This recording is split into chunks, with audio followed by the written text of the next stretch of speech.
Alright, everybody. Today we're going to play some Frostpunk 2.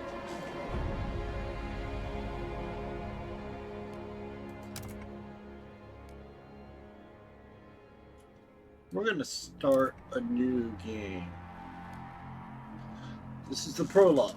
The Wanderers. In 1887, the world froze to death. Civilization crumbled. The failing British Empire built generators to support cities of evacuees, cities that would become the last on Earth.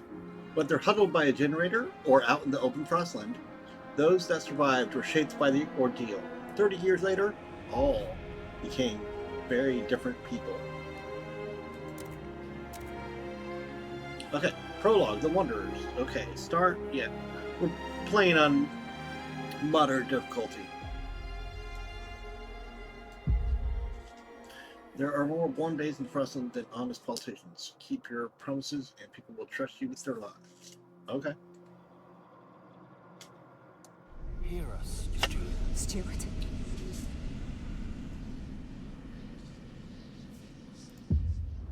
Captain. Can you hear us? Captain! Do you hear us? A generation ago, we fled the crumbling British Empire as the world froze around us.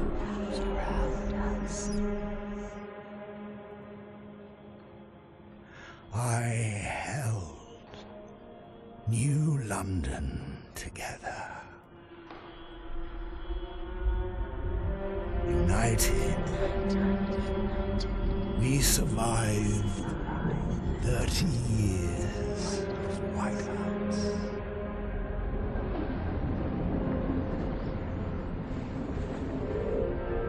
But the world around us is dead.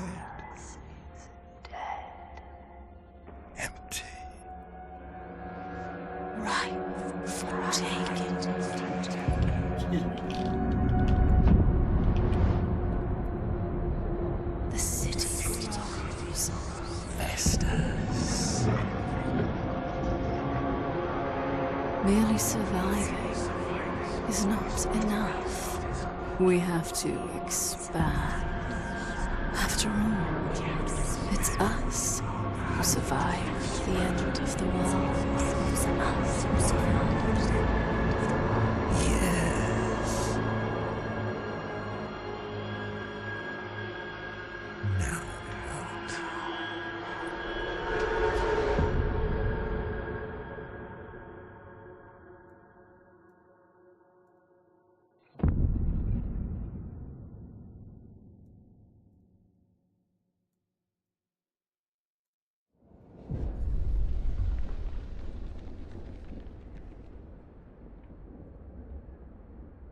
Okay.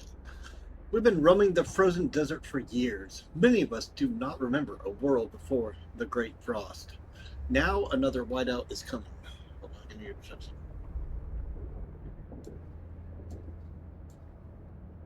Okay. That should be fine.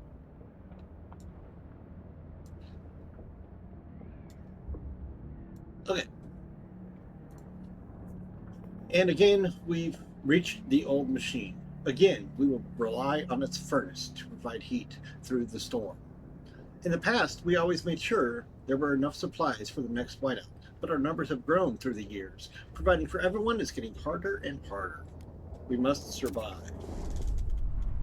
This is kind of the tutorial.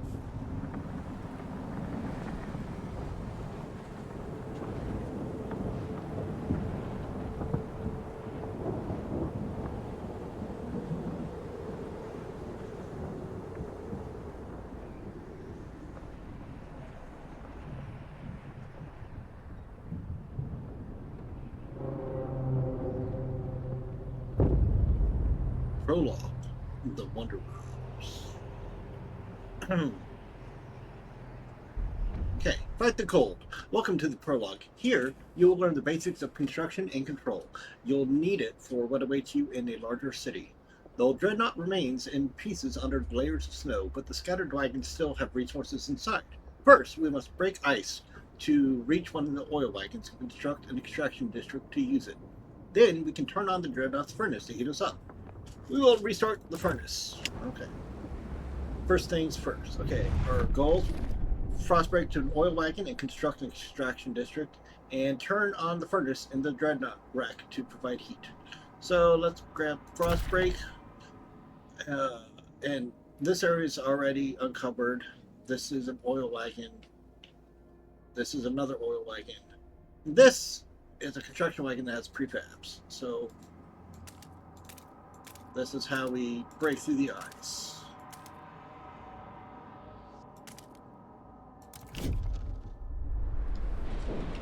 And we'll see the breaking through the ice basically is turning it into a surface that is actually usable. Is a good way to phrase that. In the meantime, this is housing, this is food, and this is materials. We need more housing, so I'm going to go ahead and jump ahead and build a housing district here. Scraps. Scraps are a stockpileable resource that can be spent on frostbreaking, feeding construction, or when using specific actions. Scraps are collected weekly. Everyone provides their share. The bigger the community, the more they contribute. You can use Take Scraps action on Wanderers, which will increase the number of scraps in your stockpile, but also worsen your relations with the Wanderers, which, as a result, will lower trust in you as a leader. You can also use Return Scraps action, which does the opposite. It costs you scraps, but improves relations and trust. There you go, that's how you do it. In the meantime, okay, those. Alright, frostbreaking. Initially, you can only build districts in the limited area. The wider the terrain is covered in frozen stiff ground, which makes it impossible to construct upon. To widen the buildable area, you need to use frostbreakers. You can send out frostbreaking teams by clicking on the frostbreaking button located in the bottom right of the screen. Then find your way towards the edges of the buildable area and click on yellow tiles until the indicator circle is full. After that, click on the tick to confirm and start the construction, or use right mouse button to cancel. To build districts on resource deposits covered by a frozen stiff ground, you'll have to first frost break the tiles. So in other words, you got to get access to them. Frost breaking cost is fixed unless there are no more tiles to click. The amount of tiles needed to begin is always the same. Alright, district construction. Districts are the base of your economy. Build them to produce or process resources and to provide shelter. Districts have a fixed number of tiles needed to begin construction. When building a district, keep a lookout for indicator circle, which shows how many tiles you still have to click for the construction to start. When it's full, click on the tick to confirm and start the construction, or use right mouse button to cancel. Available tiles are white. Click on them until the indicator circle is full. Already selected tiles are yellow. Extraction and food districts require resource deposits to be built. You need to begin selecting tiles from the highlighted resource deposit with the corresponding resource icon. In other words, extraction goes on resources, food goes on a food tile, and each district has to have at least one of those types in it. Like, here are the two oil. You can build an extraction district on those. And then area effects. Pay attention to where you construct districts, as area effects may give them additional positive or negative effects. Area effects caused by environmental circumstances, the natural layout of the land or surface on which a district is constructed, or by proximity to other districts. Area effects are applied when at least 3 districts are located within it. While constructing any district, a tooltip will indicate whether your current build has any area effects. 1 dot represents 1 tile under its influence. When all the dots are filled, the effect will be applied to the district. For example, it's beneficial to place housing districts near other districts to benefit from mutual heating. Alright. Which, these are next to the furnace, so therefore it'll get a bonus And you can see that these are flattening and digging out the ice. So let's go ahead and speed them up. Oh wait, we're done here. So extraction. We're going to build an extraction district there. Can we build another extraction? We can. Alright, we got 2 extraction districts.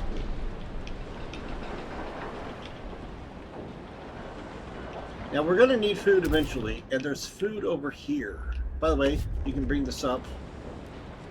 Left Alt. So this shows you all the icons. So let's go ahead. We got a little bit already dug out here. So let's go ahead. Oh, no we don't. That's the other edge of the dreadnought. Build down to that one.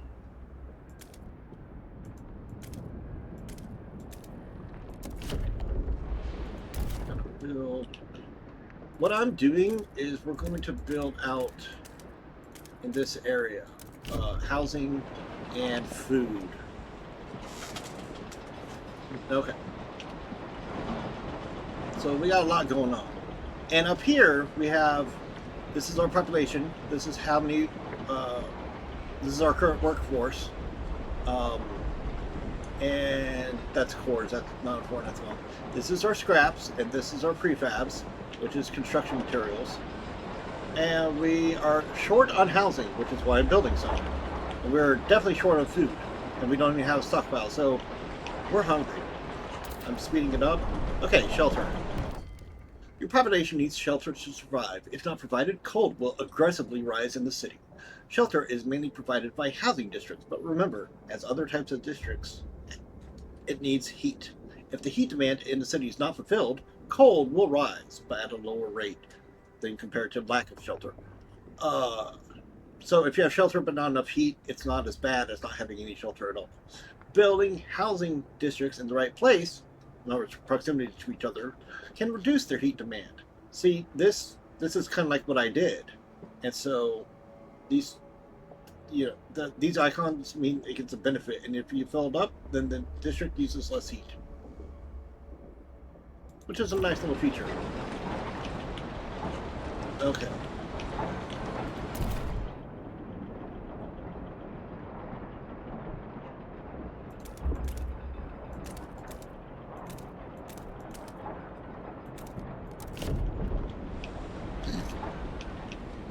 So I'm going up. You can speed things up here. Okay, we still need more shelter. So we don't have enough scraps, so we gotta wait because we're getting 22 scraps a week. All right, Dreadnought's furnace. Dreadnought Wreck has a furnace that serves as a heat generator for your population. You need to have fuel to turn on the furnace. In this case, oil is the only available fuel. Once you recover it, you can turn on the furnace by clicking the switch next to Dreadnought's furnace. The furnace uses as much available fuel as is needed to fill the heat demand, which is all this stuff. The vertical indicator on the left shows how much heat demand is fulfilled in gray. The red part indicates unfulfilled demand, so that's not good. You can also activate furnace overdrive, which temporarily increases the generator's efficiency, but also increases its wear. Be careful and turn overdrive off before the wear indicator on the right fills up and causes malfunction, resulting in casualties. Yeah, we don't want that. And then cold. Cold is a measure of how well your city is heated and how protected your people are from the frost. Make sure shelter and heat are fulfilled. Not satisfying those needs mainly increases cold. High cold increases disease, decreases population growth, and causes recurring events of citizens freezing to death. So cold is cold. All right, now this thing here is an event. So oil. As the thick black liquid oozes through the pipes, our people rejoice. The carcass of this old machine is a testament to the hardships that made us. But more importantly, it's our haven in the storm. It has allowed us to weather many whiteouts, and it will do so again. We have oil. We can turn on the furnace. So select the Dreadnought Wreck to access furnace control. Once turned on, the Dreadnought's furnace will automatically convert oil to heat. So let's go. Click on the generator. Click on. And you'll notice we have the whole thing. We have all of our heat supply fulfilled. Furnace is on. We have enough oil to cover needs, but the cold will still affect our people until they have proper shelter. Housing will best protect us from the cold if built in close proximity to other housing, or the furnace itself. However, we'll need prefabricated parts for construction. We brought some with us. The rest we'll need to extract from the wagon wreckages. Okay. And prefabs. Constructing any type of structure requires prefabs. They are prefabricated building components assembled at the construction site into buildings, hubs, or whole districts. Yep. You can obtain prefabs from ruins or other abandoned deposits like maintenance wagons or abandoned ruins by building an extraction district. When you run out of prefabs to build anything, try demolishing one of your existing districts, hubs, or buildings to get back all prefabs used in their construction. So your stuff is modular. You still use workforce and some money and stuff, but output and demand.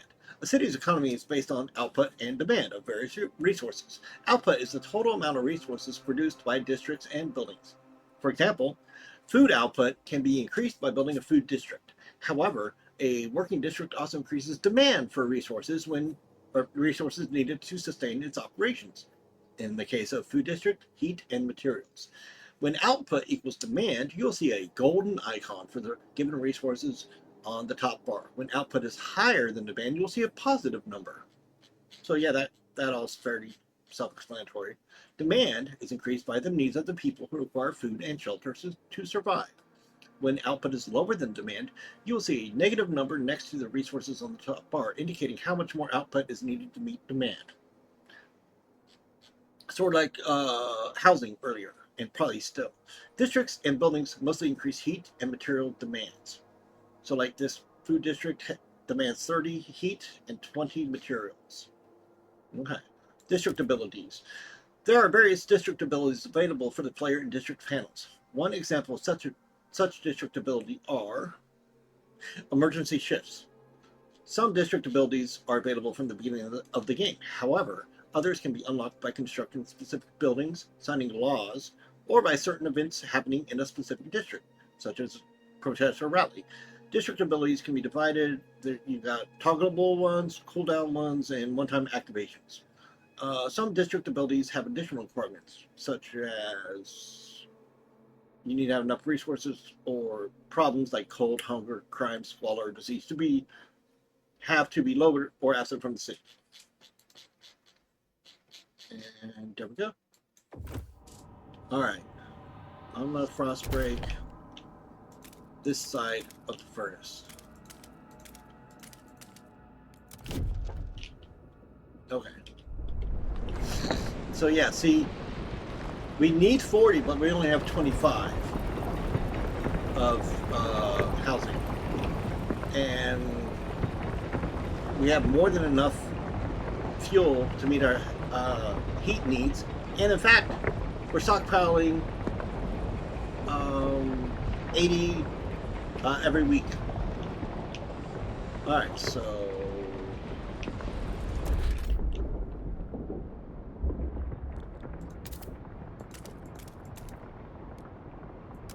building an extraction district. This is a wagon that has prefabs on it.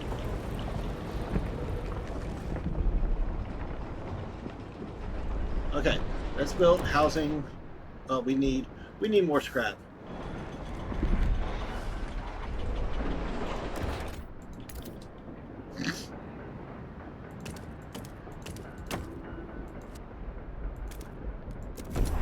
Okay.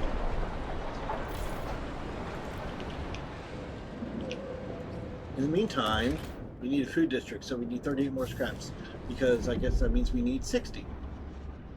44. And up here is the current week and day. Up here is the current temperature and the upcoming weather forecast. Okay, here we go. Now we got food. Sick and injured. 2 registered as sick.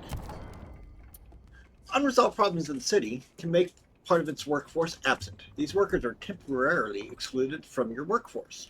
There are 2 main types of absences. Sick. Number of sick workers increases proportionally to how high disease currently is. These people will rejoin the available workforce upon decreasing disease in the city or after being cured in hospitals. And then there's also injured. The injured will rejoin the available workforce over time. Having hospitals or using abilities such as triage accelerates the process. You may encounter other types of absences due to various events or decisions. Alright. So let's build... No. Yeah.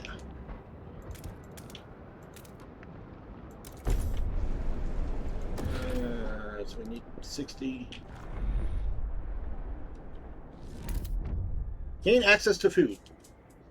We have established some heat and shelter for our people. We must now turn our attention to the incoming whiteout.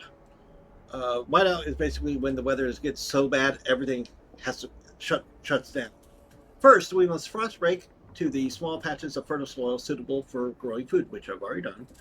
Then we must store it in easily accessible depots. We must move quickly so that no one starves. I see.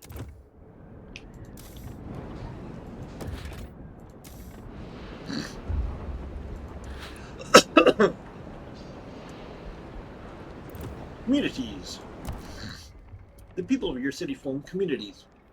Groups of people united by a common outlook and background. You can view any of your communities by clicking on their image at the bottom of the screen. Under each community description is a list of actions you can perform with that community.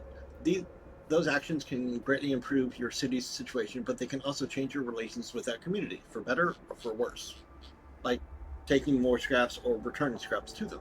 Under the community name, you can find information.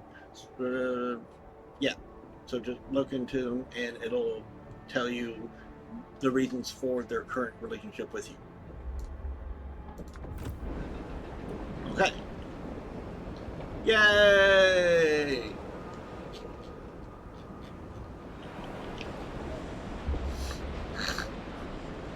Excuse me.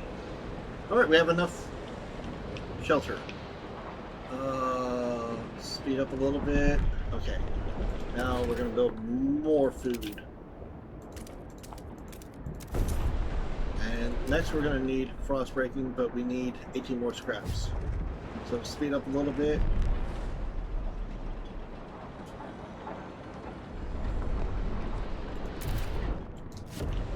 Okay. Oops. So here we have prefabs. There's more oil. There's materials and food and food.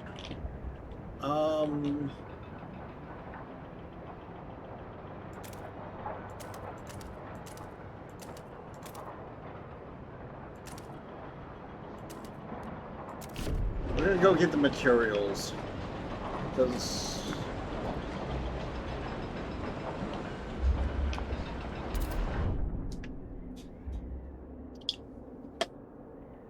water. Prepare for the whiteout. We secured our immediate survival. Now we have to stockpile as much food as we can before the whiteout forces us to take shelter. To do that, we need to produce more food than our demand. We must be ready. Alright. Stockpiling. Some resources, such as material, food, and different types of fuels, can be stockpiled. When a city runs a surplus of a resource, that means the output is bigger than the demand. The supply goes into a stockpile. The stockpile will slowly fill up every day as long as there is storage capacity left to store it. Stockpiles will be consumed whenever demand is higher than output of a specific resource. It's limited by storage capacity, and you hover your mouse, see it, and you can expand with stockpile hubs. In the prologue, only food stockpile hub is available. By increasing stockpile capacity, stockpile hubs provide positive area effects when built in proximity to districts that produces or requires the same resources that the hub stockpiles. Got that? So if you have storage right next to the district, that makes things a little bit easier. You can see which district will be affected by a given hub in the description of the construction panel. An accumulated stockpile is not lost after deactivating or destroying a stockpile hub. You're just losing the ability to stockpile more than your current capacity. So basically, stop taking in new stuff, is what that means. And yeah, food. We're gonna build a food stockpile hub here eventually, and we're still not making enough food, but soon.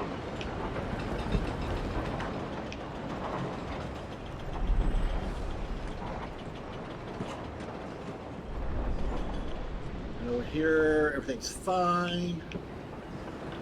Okay. We don't have enough. We need 2 more scraps. But wait till that goes to next week. And there we go. Extraction district here.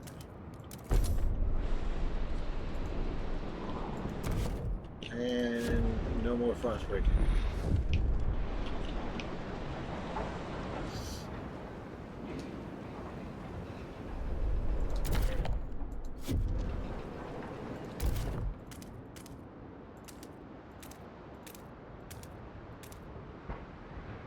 Shoot down here. I'm going to try and get there. Oh, there's an event. Benel Kell, 42, gardener, pouring sand in his hands.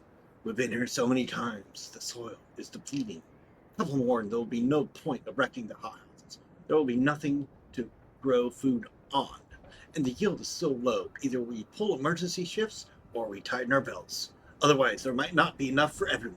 We might not be able to fill food stockpiles without exceptional measures. Consider we can ask wanderers to tighten their belts, or we can install emergency shifts. So like here, we can say tighten belts, which significantly increases hunger but lowers food demand. And we can do emergency shifts, which produces increased production efficiency, but trust falls, which is its own problem. I'm not going to do either.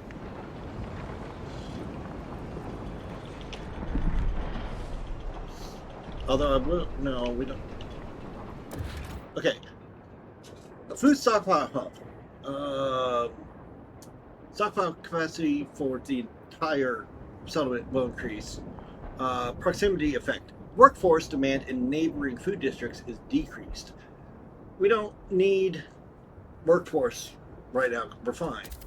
So, I mean, all right, look, now we have a surplus of materials.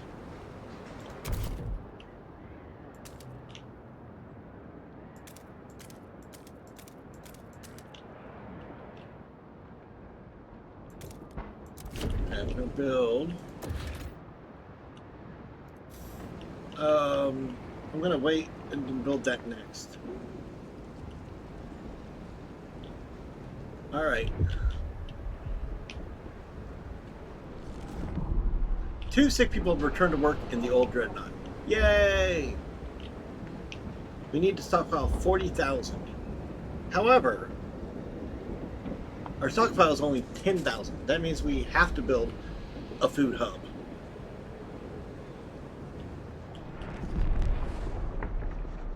Alright. So let's go ahead and build a food district down here. Can I build a second one? No, not yet. We need more prefabs and scraps. Now these guys are getting prefabs, so we're good to go here. Over here.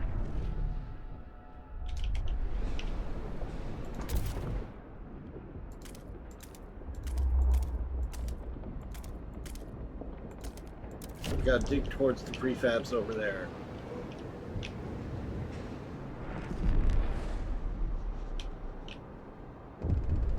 Oh, there's an event. Mysterious symbol. The captain's legacy. One of the frostbreaking crew uncovered the frozen remains of a man in a tattered uniform. His shoulder patch reads, New London Scouts, 3rd Platoon.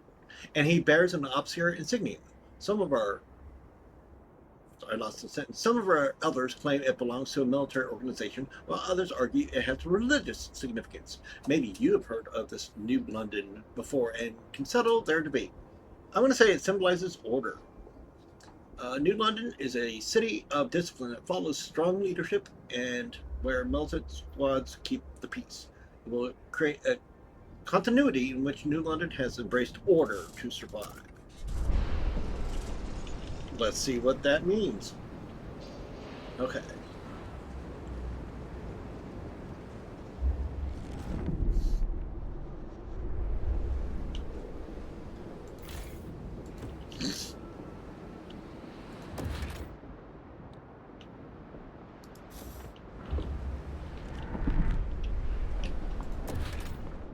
Okay. Build attraction here to get more prefabs.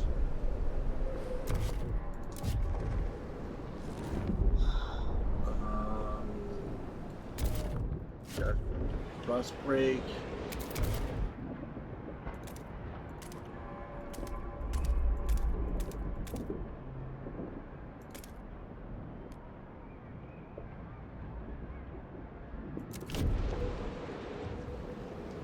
Okay.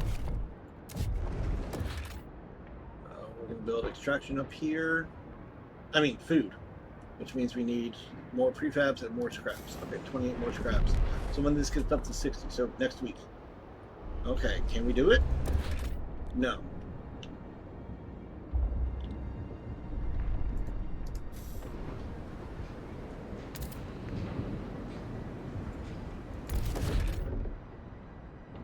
$20 more prefabs. So that will be next week. Okay. No food.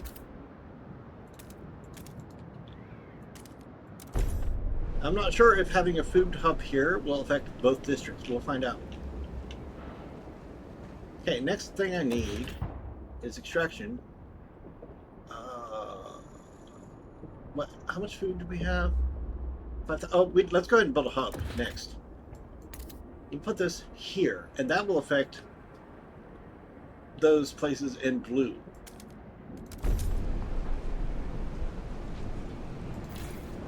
Oh. The blue showed where the workload reduction benefit happens. Oh, there's an event. Priya Claycorn, 62, seamstress, looking at her grandchildren playing. My knees ache. My fingers are so stiff. I can't hold the needle anymore. I've lived a full life. It warms my heart to see little Betty and Jacob playing by the eating fire. But maybe this is it. I've talked with the other elders. If it comes to it, we will go. I won't let my grandchildren starve. Some people are ready to sacrifice themselves to lower the food requirement. Alright, that's another option. We need 40,000 food.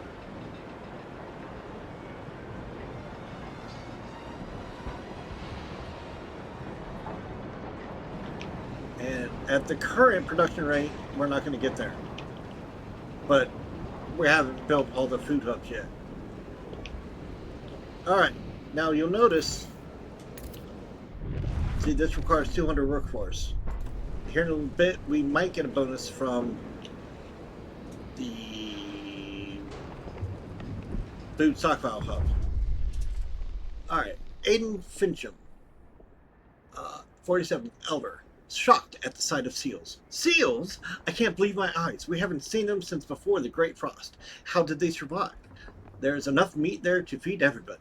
We're saved, but should we slay them if the Lord spared them from the end of the world? We can eat them, it's okay.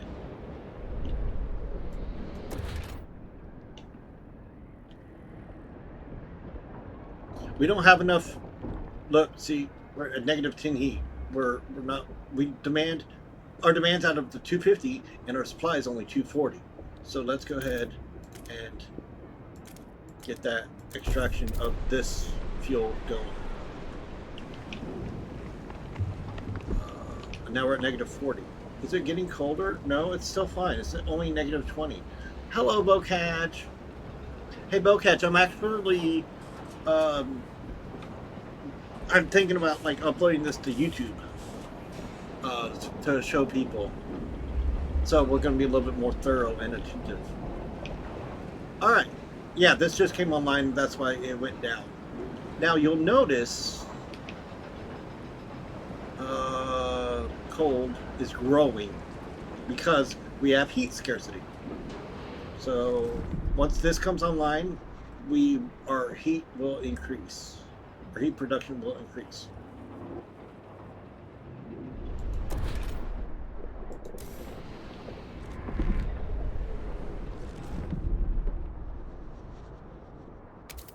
All right, there we go. Now we're at plus 30. So let's go ahead and we need 200 more people.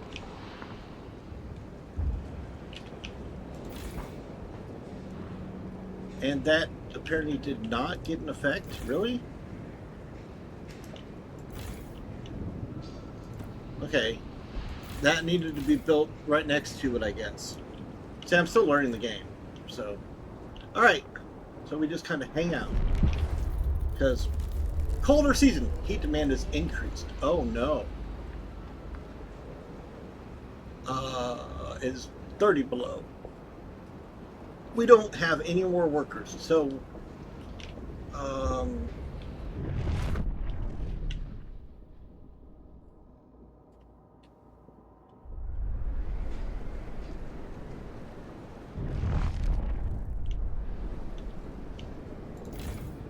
you know what? This is prefabs. We have 350 prefabs. I'm going to turn this off because that will help our demand go down.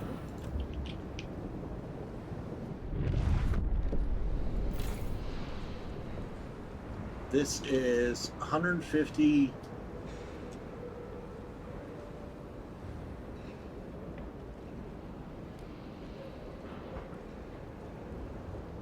Oh, prefabs. We don't need that running right now. Now we're only at negative 50. What else can we fiddle with? This is materials.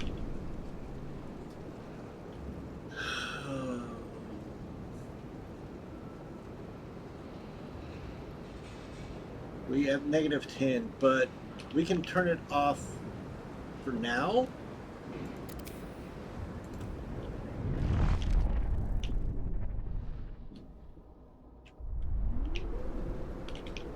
Now we could also increase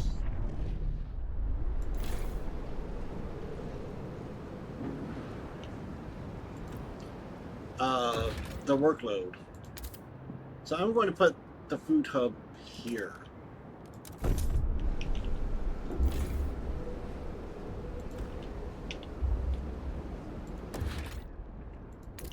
We're going to put a seal hunting hub there. Yes, that will increase the demand for heat, but we'll be stockpiling food quicker. So it's a bit of a trade-off.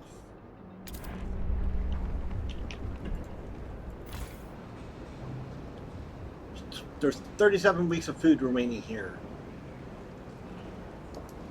And look, we'll be ready in 24 weeks. So, yay. So the only extraction that we're doing now is fuel, right? Yeah.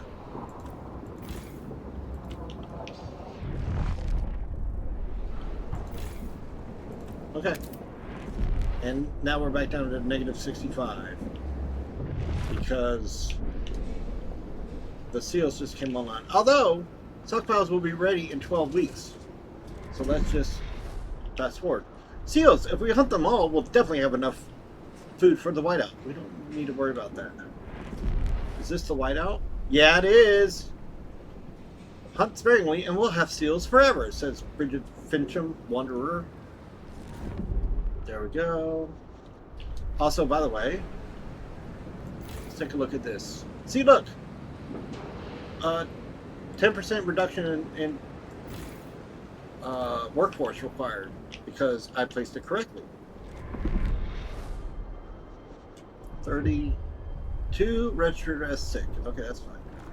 32, 33, 34, 35, 36, 37, 38. All right. So we didn't.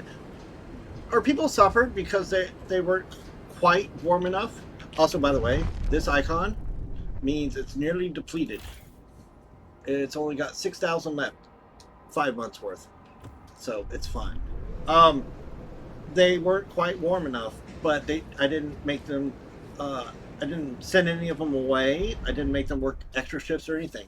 Food secured. We did it. We secured enough food to survive the incoming whiteout.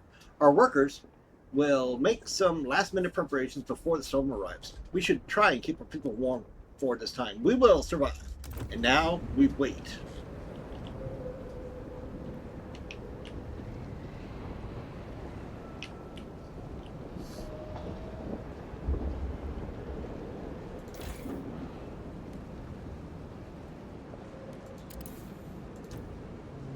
Actually, no.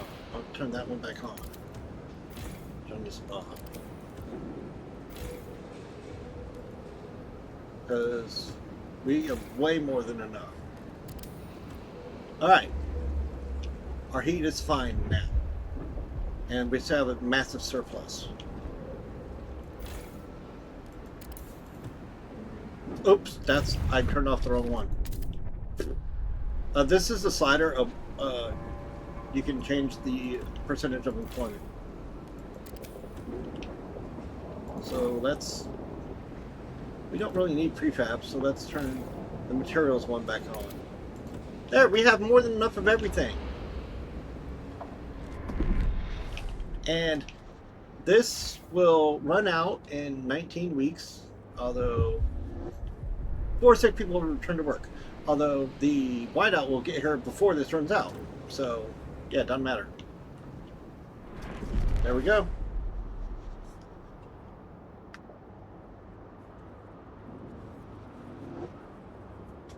Definitely did much better this time. We have no disease. We have no hunger. Nobody's cold when it's, 30 below. Nobody's cold. No squalor. So 3 weeks left? 2 weeks? 1 week? Less than a week. Day 5. We didn't have to do any optional stuff. Day 6, day 7, whiteout day. The whiteout is here. Preparations are over.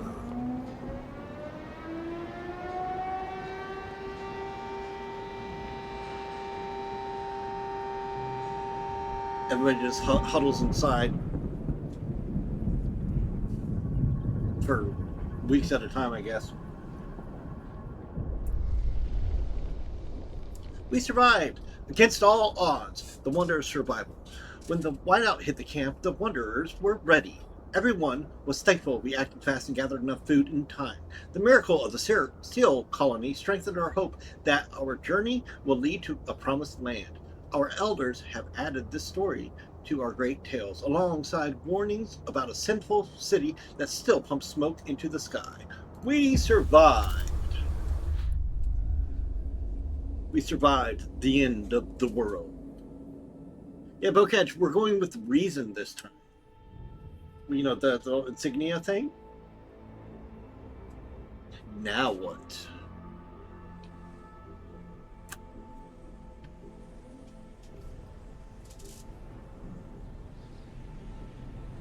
This game's pretty.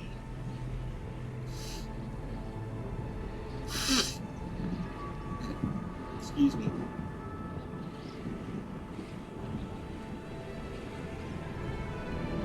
Ooh. Frostpunk 2! I'm really enjoying this game so far. The old captain is dead. New London is weak. Okay. Food is low, overpopulation looms, and the coal is running out. People yearn for a future worth dreaming of, but is it the same future for all? Keep the city together.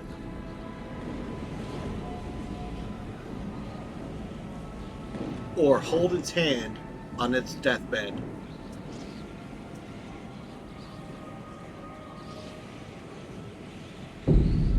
Chapter 1, Scraping the Barrel. Alright. Coal is running out. The captain is dead. As he weakened, growing divisions brought city maintenance to a grinding halt.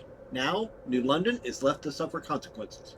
As steward, it is your charge to lead, but you must prove yourself. The overcrowded city is low on resources. Use this warmer year to build more shelter, secure coal, and power the generator back on. Let's get to work. Okay.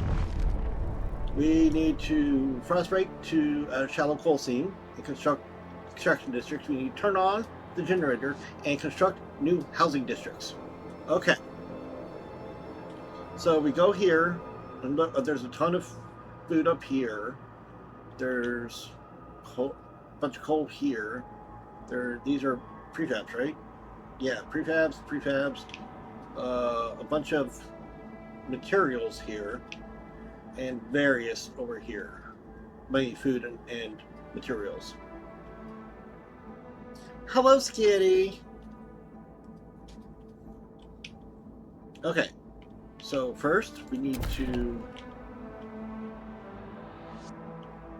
get towards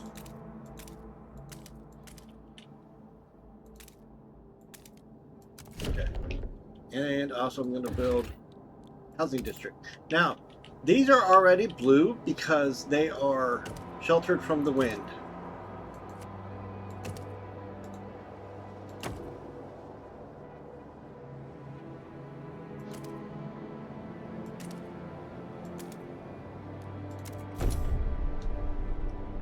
Okay, let's go ahead. All right, you'll notice we're at negative 70 because we have no heat at all. We have the cold level of cold is growing, and it's extremely increased by heat scarcity and shelter scarcity. So yeah, we need to get this done as soon as possible. And down here, our tension is notable because we're running out of coal, and it's cold. We have Frostlanders, we have Stalwarts, and we have New Londoners. Okay, let's check out heat stamps. Heat stamps are a stockpilable resource that can be spent on frostbreaking, funding construction, or when using specific actions. A city collects heat stamps weekly. Every community provides its share depending on its size. The bigger the community, the more they contribute. That means that as the population grows, heat stamp incomes also, oh my goodness, heat stamp income also increases. Heat stamp income can be increased by satisfying goods demand. It can be modified by certain laws and buildings. You can request or donate heat stamps to communities and factions.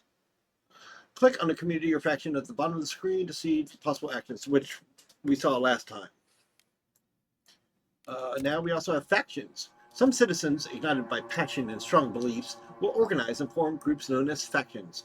Factions are groups of citizens that are united by common and clearly defined ideology, and will actively seek to implement it in all aspects of the city. Factions originate from communities and share some of their beliefs. However, they have opinions about the city's direction in all three fields, whereas communities focus on only one aspect. So you got communities and you got factions. The factions are the more opinionated people. Factions are more radicalized and better organized, which can be advantageous in certain situations. Like when they like you, you can ask them to perform special action. On the other hand, if they disagree with your rule, their opposition can be more fierce. Factions will propose extreme or radical ideas to be implemented in the city. They will also engage in disruptions such as rallies or protests. Be sure to inspect and familiarize yourself with factions that appear in your city by clicking on their portrait at the bottom of the screen. Okay. Fervor measures how many radicals are active within a faction. These radicals increase tension. High fervor can also lead to violence and even civil war. Fervor increases when a faction opposes your decisions and actions. To decrease fervor, you need to maintain very good relations with the factions for a long enough time. Use de-radicalized faction action with the community from which the faction originates, or use special ability in a prison building. To keep control of the city in your hands, you need to understand the desires of the faction in your city. Assess their fervor at all times and proactively try to keep them in check. Unless you wish for them to rule the city. So yeah, you got to manage your people. Okay, so let's take a look at Frostlanders. They are a community. They say that adaptation. Wait, we have 8,000 people. 3,450 of them are Frostlanders. They say adaptation is the only way to live in the frost. That is their sole belief, so to speak. And we could get money from them. Stalwarts are a faction. There's 950 of them. Progress for the glory of New London, merit, fortune's the strongest, and reason for order, and order for control. That's their belief system. Their level of trust, we can do trust things. We haven't done the council yet, and we don't need favors. Okay, and then the other community is New Londoners, 3,600 members. They are also neutral. Through technological progress, New London will thrive. Okay, so I think that this means stalwarts are from the New Londoners faction, because overall trust, tolerated.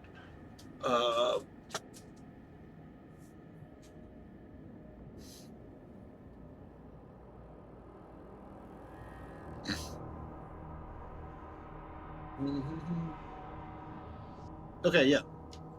All right.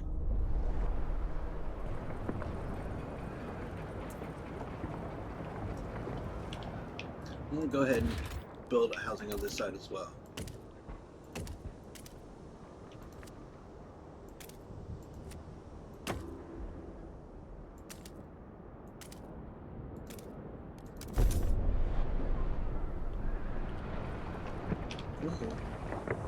All right. Now we're going to dig out more here.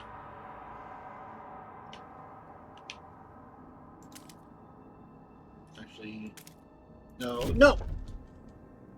Whatever.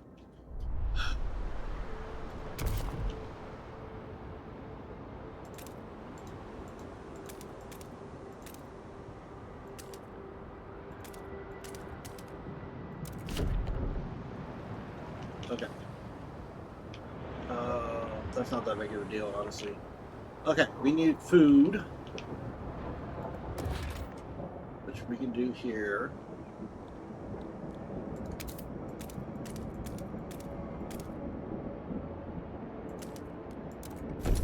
And then we're going to expand. Well, wait.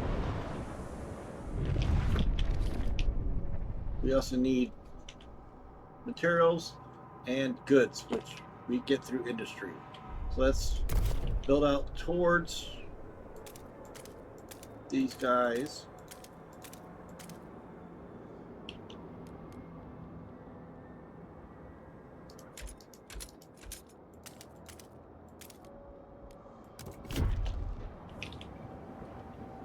Thanks, Bill Cash. Alright.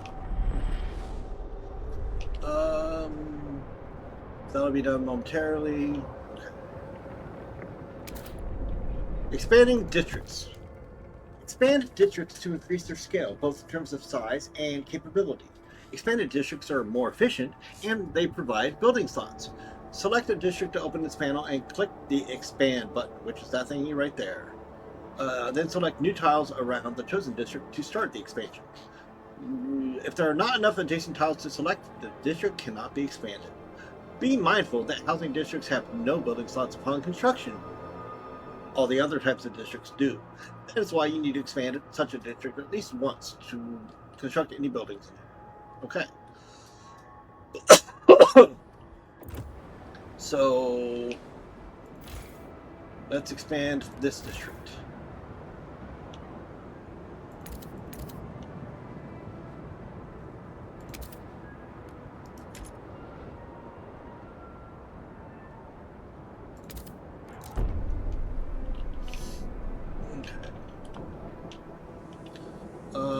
Now we need to build extraction.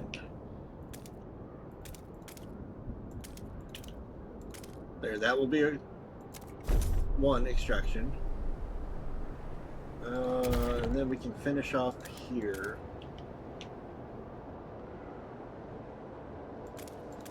And actually, wait.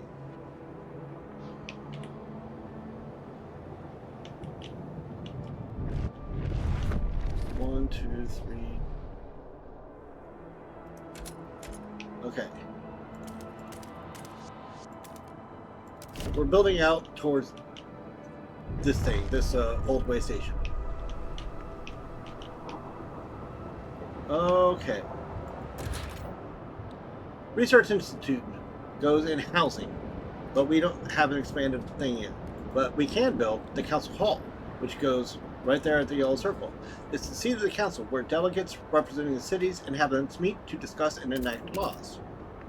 There we go. Excuse me. We're gonna expand out here.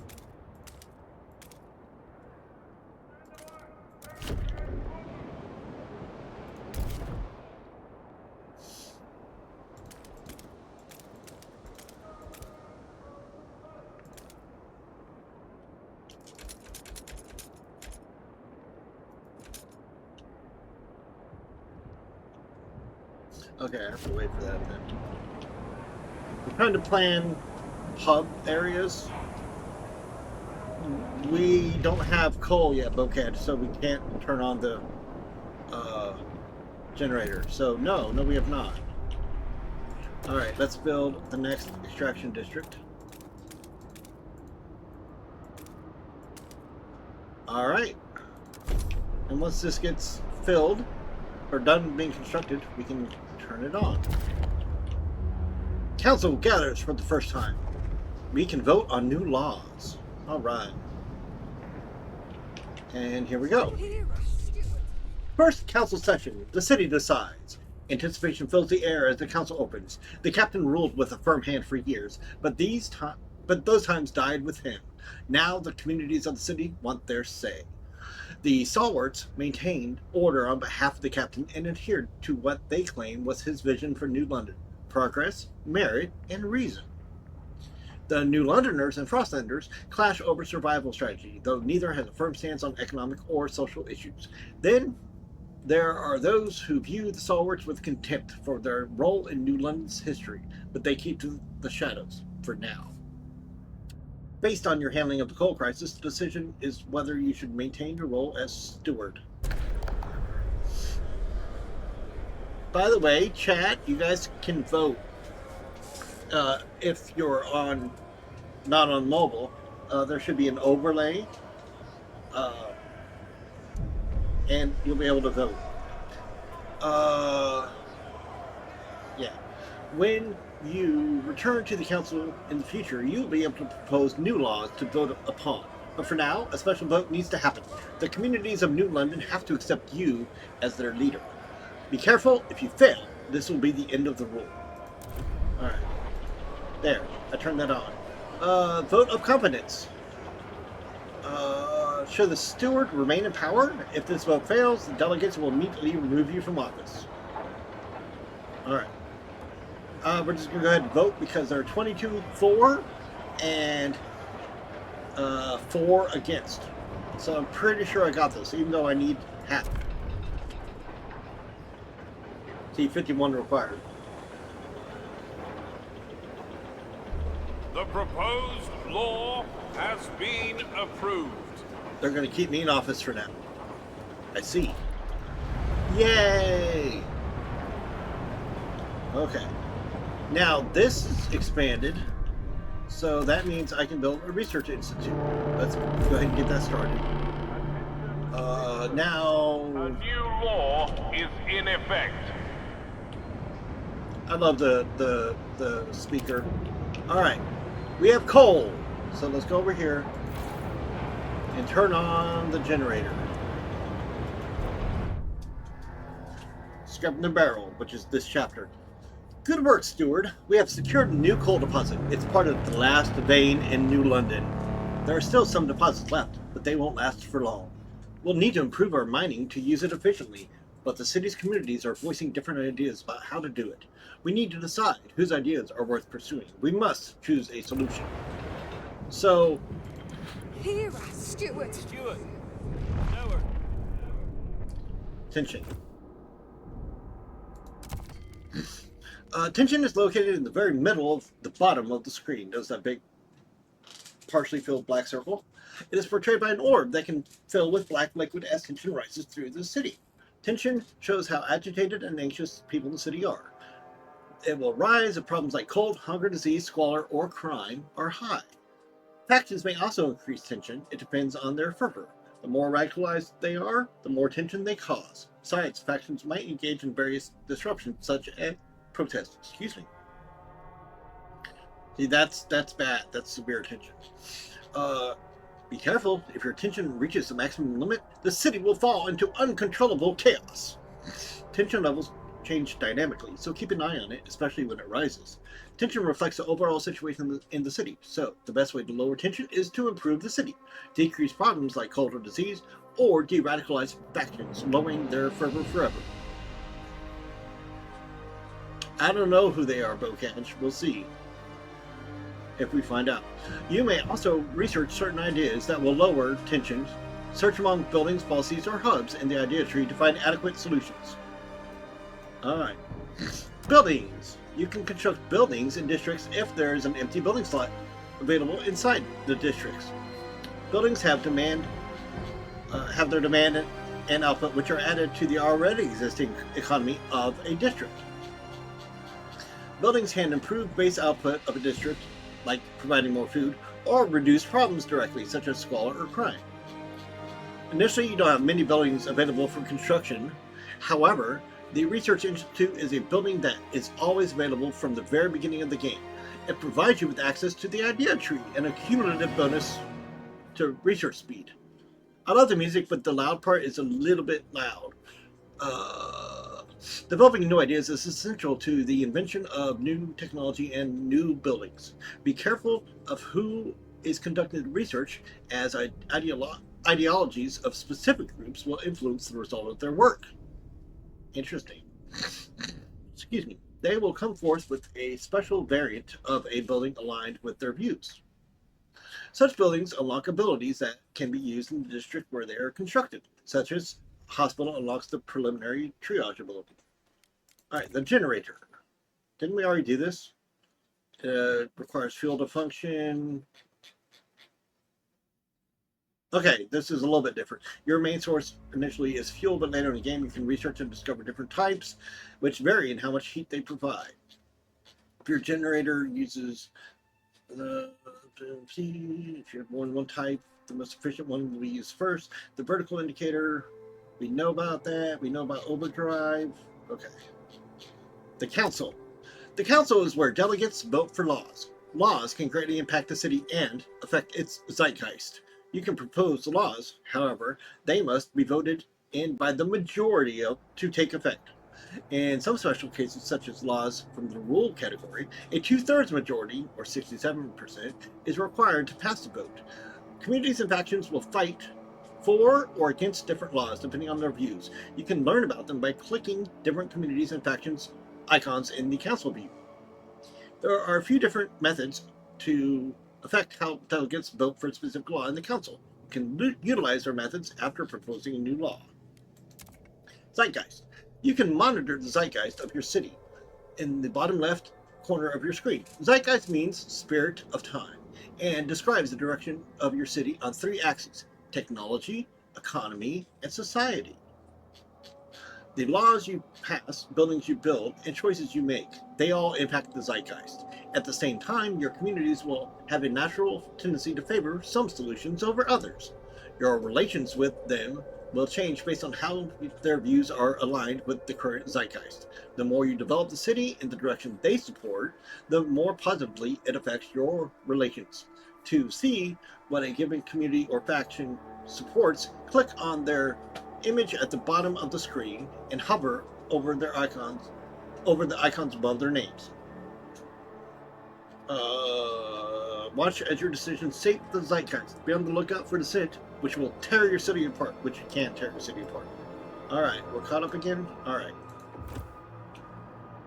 So let's take a look at some things. This is our council. We have 8 weeks until we can vote again. This group is the Frostlanders.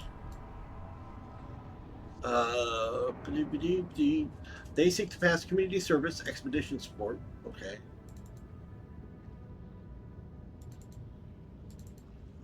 Ooh, you can. Oh, wow. Okay. Rosie Flanagan. It's a hatter and a Frostlander. She briefly lived in India as a child. She has a stew going, and she doesn't want anyone to know about her arthritis.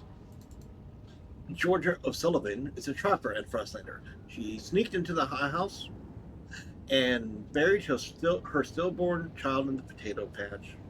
She reassembles animal skeletons out of discarded bones she finds on her travels, and she's more amenable to people who speak plainly. That's neat. Okay, and then this is the Stalwart faction. Progress, Merit, and Reason are the 3 zeitgeist. Well, their perspectives on the zeitgeist things. For Progress, they would like city development effort passed under the community service thing. For Merit, there are plagues and stuff, and how you deal with. There are different ways to deal with them. They want an infection badge. In other words, if you're sick, still go about your day, but you have to identify yourself as sick. And mandatory school for children, because that's their view on reason.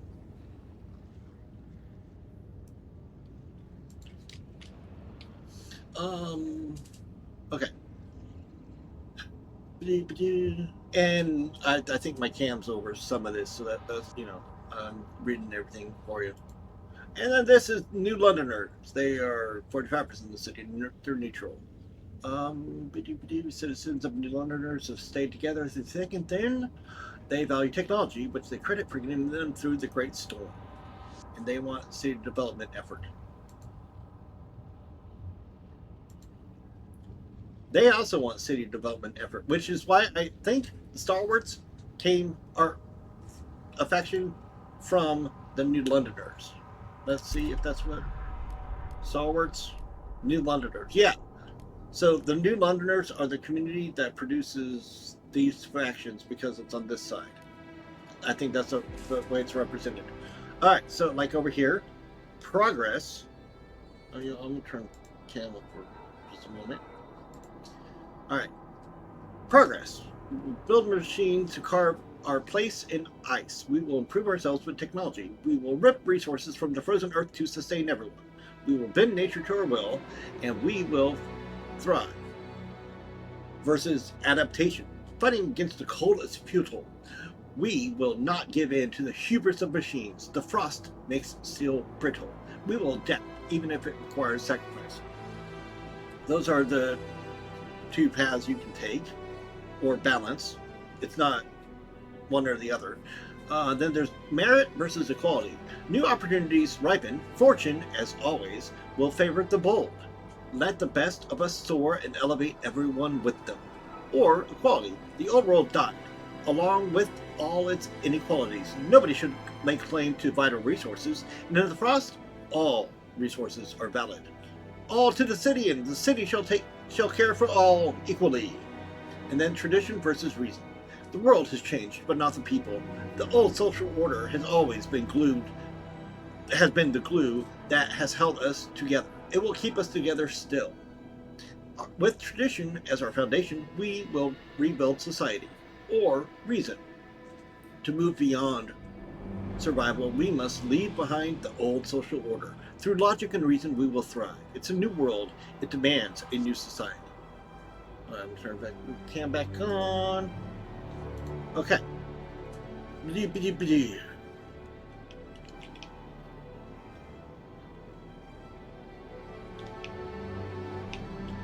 Alright, we are short of everything.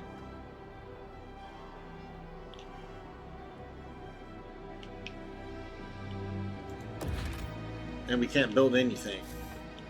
So let's wait till some of this gets done.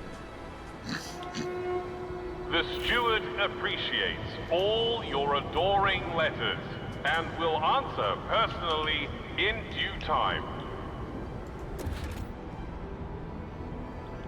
Okay, we want extraction because our worst thing is materials. So this is where we're building next.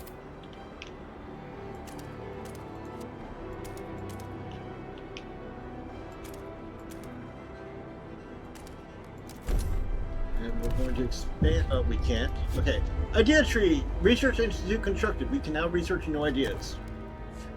The Research Institute unlocks the idea tree, where new ideas and solutions can be researched. However, different communities may propose diverging answers to the same issue. You need to decide which community will research a specific topic, resulting in an outcome tailored to that community. Choosing a community to research an idea will improve your relations with them. The amount of time needed for research may be reduced by building more research institutes.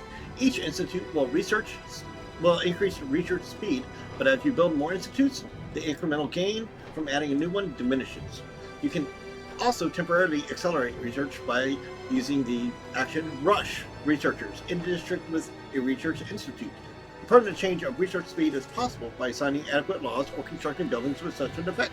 However, those means aren't available from the start and you need to research them first. Alright. So, this is the idea tree. We need new ideas to move forward. However, different communities may propose diverging answers to the same issue. They will only pursue solutions that align with their worldview. Choosing a community to develop an idea will improve your relations with that community. I see.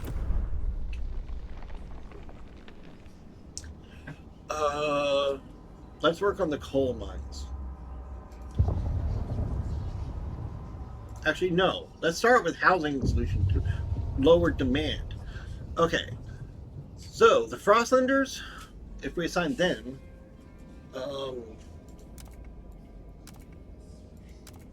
okay. We can do asbestos lining, which, to take advantage of the natural properties of the fibers, dwellings will be upgraded with asbestos-laden materials to prevent heat leaks and promote energy conservation. The base heat demand of housing districts is decreased. That is... Wait.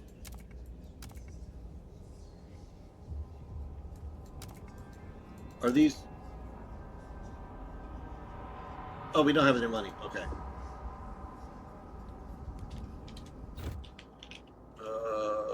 We're getting 14 a week, so it'll be a while before we can do that. What's this? Different ideas. Communities of New London. A small crowd gathers outside of the new Research Institute, arguing about how to exploit the last coal veins. The stalwarts and New Londoners want us to lean on machine-powered mining, but the Frostlanders would have us pursue a more frugal solution. They would never display such discord under the captain's rule. You have to choose who to entrust with developing their idea. The communities of New London have different perspectives. You may not be able to please everyone. Alright. So, yeah. So true, Bocage. Everyone loves asbestos. We have a bunch of different categories. Right now, we're going to work towards lowering the heat demand. Alright, we have 8,000 people, 1,600 leftover workers. We have 768 weeks of coal. Around, not currently mined. And these guys just came online, so I'm going to... Well, no, we can't do anything. Okay.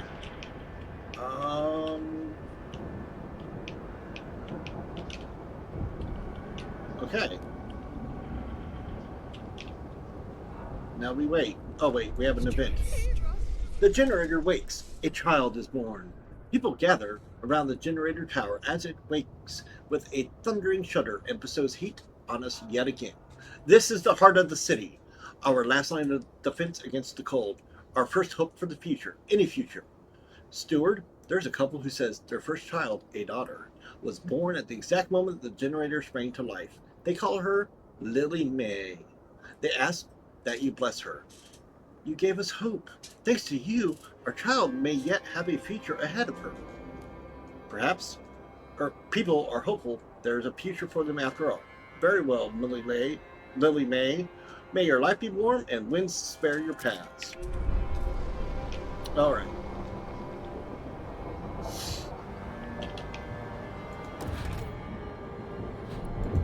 Trust. And 6 people registered as sick. Okay, trust is located at the bottom of the screen. It shows how much confidence people have in you as leader and in your decision making. It mainly consists of, I'll turn it down a little bit. It mainly consists of your relations with all communities and factions, which are influenced by, influenced by your actions towards them and the fulfillment of your promises. Additionally, their opinion of you depends on the direction in which you develop the city. In other words, what you research, build, and vote on. When your citizens fall sick or die, it worsens your relations with every community, lowering your overall trust. So 6 people just got sick. That means my trust went down a tiny bit. You can improve overall trust by increasing relations with communities and factions. This can be done by using community actions in their corresponding community panel. Try clicking on community portraits at the bottom of the screen and choose Trust tab to see what can be done for them, what you can do for them. In other tabs, you can find other actions that can aid you in various ways, usually at the cost of relations with that community. Otherwise, trust can be increased by signing certain laws in the council, fulfilling promises made in negotiations, or researching new solutions in the idea tree. And your ranks are revered, respected, accepted, tolerated, which is where I am now, and despised. Be careful. If your trust runs out and you become despised, the population will want to depose you, which will be your end. That's everything? All right.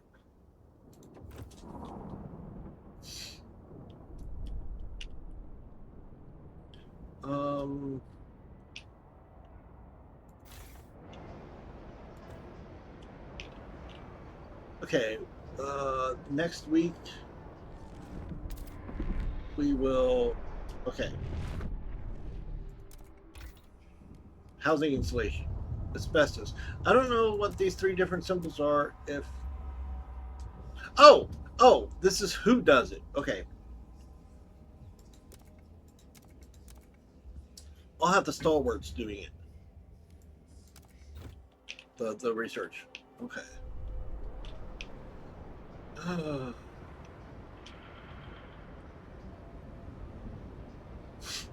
Okay.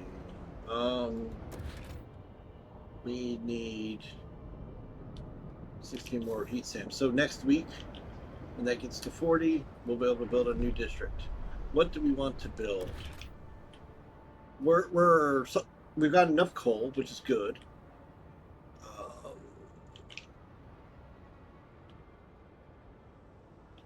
Okay, let's extract these prefabs. I don't really have a huge need for prefabs at the moment.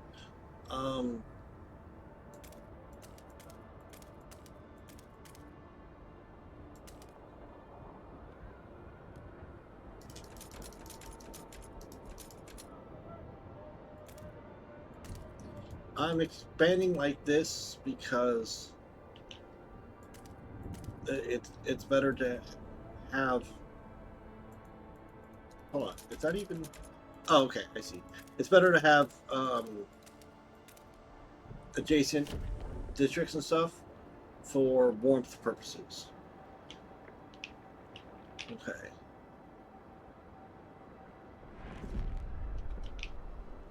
And we've got 4 days until we can do a new law.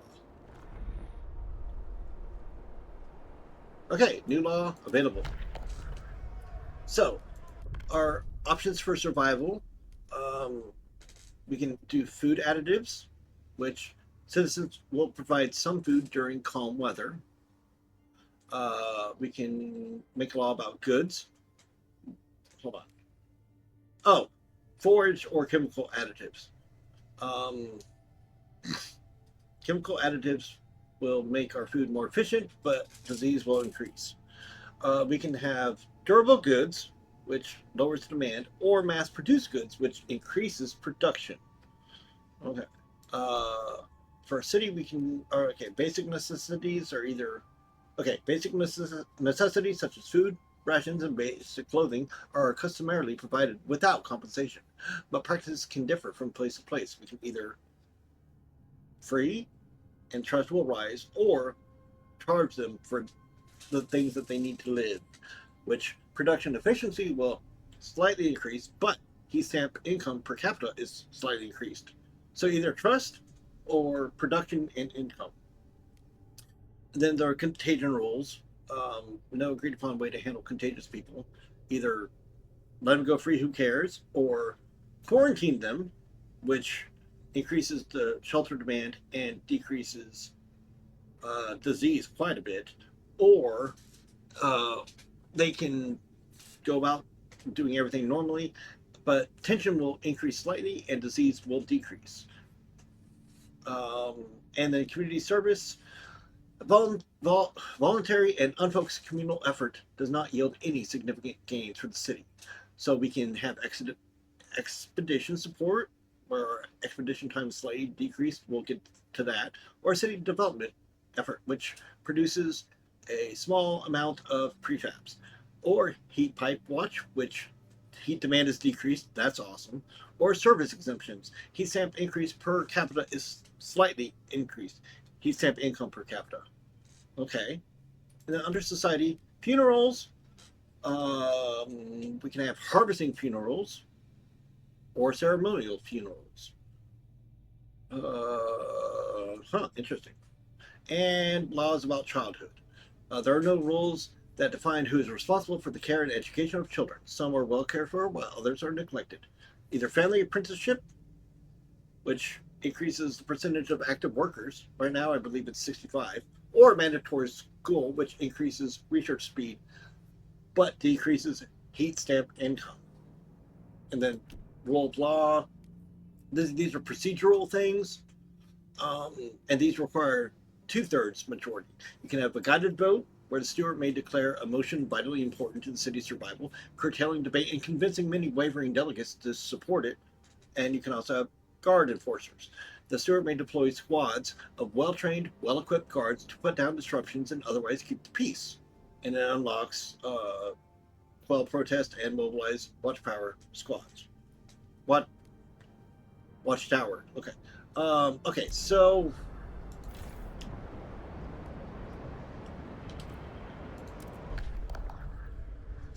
all right. Let's take a look. The New Londoners want community development effort. The stalwarts want community development effort, and infectious badge and mandatory school. I actually like all three of those. But the Frostlanders want expedition support under community service. So, first law I'm going to do would be city development effort.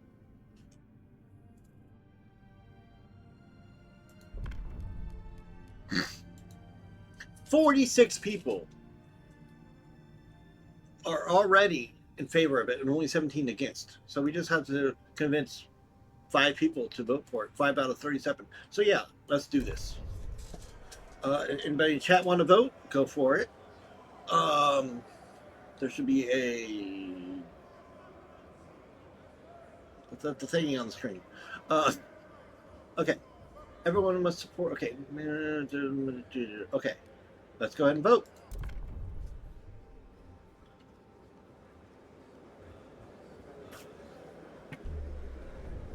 The delegates have spoken. The law takes effect. Yay! Okay. Now we have to wait another 10 weeks. Philip Skinner, stalwart. Everybody should help build the city, like in the captain's times. Okay. This... Because of the law, we get an additional 5 prefabs.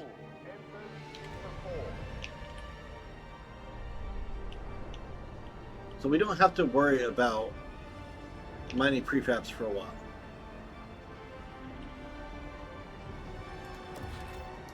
Okay.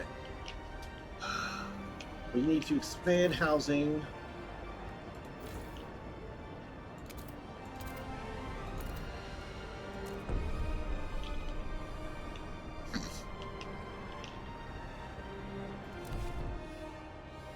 We need more heat stamps. Heat stamps. Our income is lowered because of unmet demand for goods. So, in order to produce goods, we need an industrial district. They can make prefabs or goods. So let's go ahead and speed up until we can afford to build 6 registrars. 6. Okay. Build an industrial district. Okay.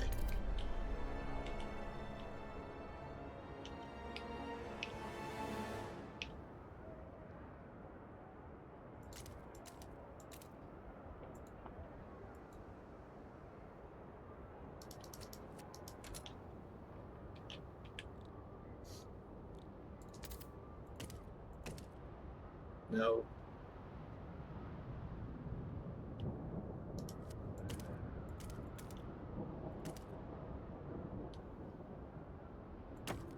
Okay, we got that heat bonus. We need to finish that. Okay. Abe Byron, 55, drill sergeant. Admiring the generator. It's good to have you back, old chap. It was a terrible fright to have you switch off. You're more than just a heat source to us, you know. To us, you're a symbol of what we should be. Unbending, unyielding fortitude. May we all stand so bold against the frost.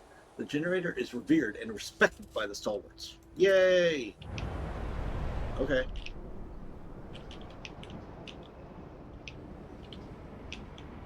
So to do more of that, I need 14 more heat stamps, so 30. So it's gonna be 2 weeks of. An Nope. automaton has broken down and is blocking traffic. Technicians are on their way.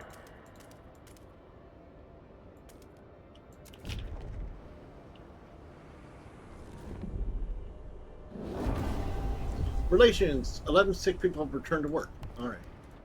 Communities and factions have certain relations with you as the leader of the city. The better they are, the more supportive the faction is towards your rule. Conversely, you can expect that negative relations will result in opposing your decisions. All right. So we'll review the factions and communities when we get back, when we get done with this. The sum of your relations with communities impacts the overall trust in the city.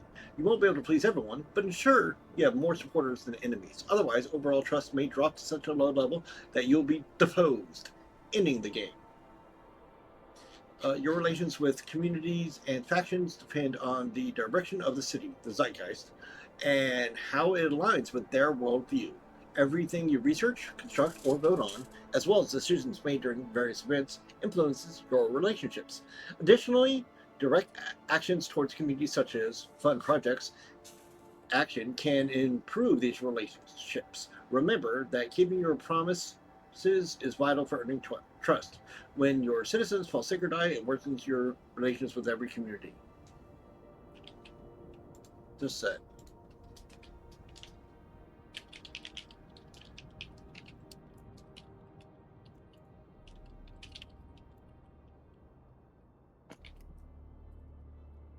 Okay.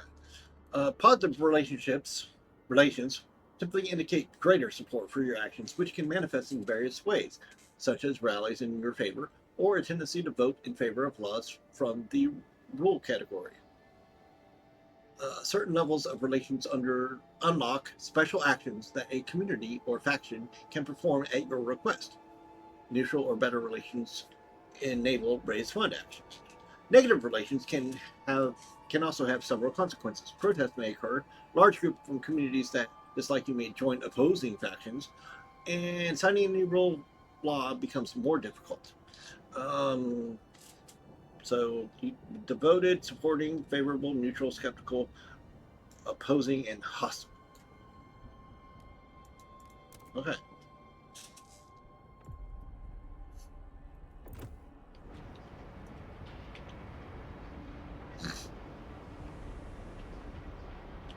So, Frostlanders, demands and requirements. Buildings and districts have their requirements represented by and resources, workforce, or both. If these are not fulfilled, the district will cease to function and will become disabled. On the other hand, they also have demand. This amount contributes to your overall demand in the city, meaning that if it's not fulfilled, it will increase your city's problems like squalor or cold, but it will not affect the district's output. District will work the same as long as requirements are fulfilled. So requirements, and here it's 50 industrial, 50 materials, is a on or off type thing.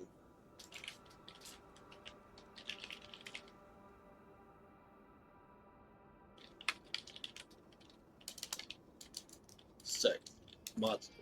Okay. Requirements are listed in the district panel. Keep in mind that you need to fulfill all of them to keep the district running. So these are like straight up prerequisites. All factors that increase the city's demand are listed in the total demand section. So 20 heat and 50 goods, or else you don't get anything. All right, and prefabs. Prefabs can be extracted from deposits, abandoned ruins, or brought from the frostlands. But such sources have their limits, and they might not be enough to cover the needs of a growing city.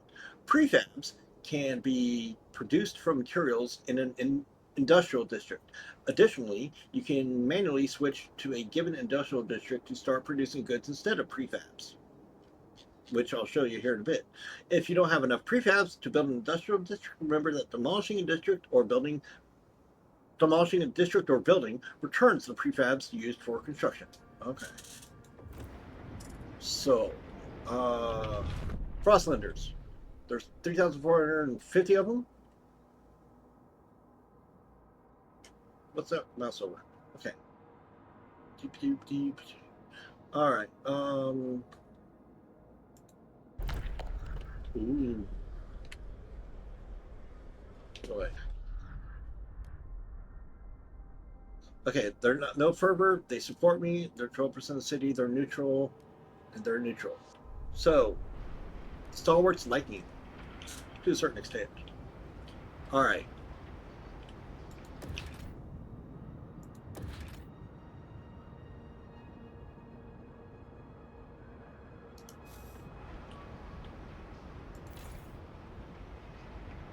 We need heat stamps for everything.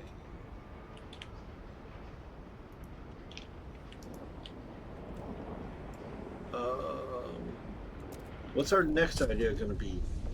Well, let's go to coal mines. Frostlanders want a dust coal mine.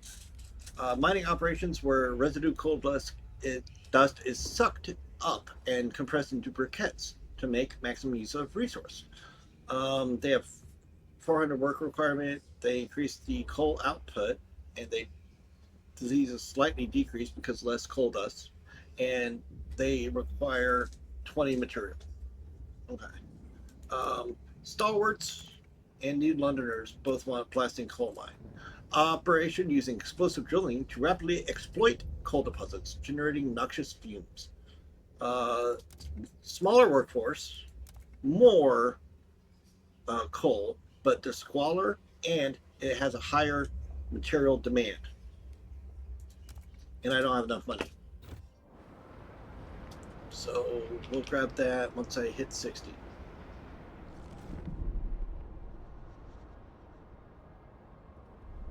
Oh, wait a minute.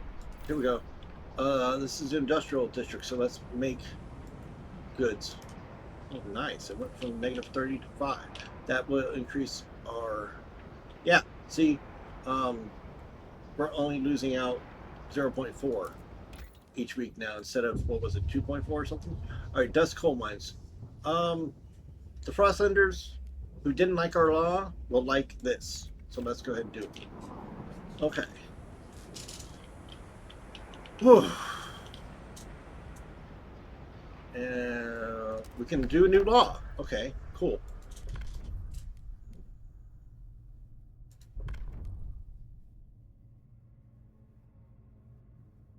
That's really close, so I don't want to do that yet.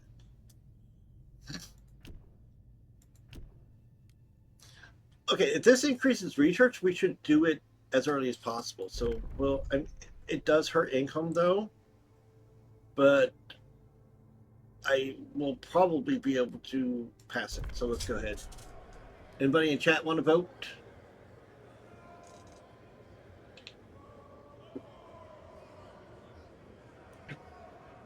I love that. That's cool.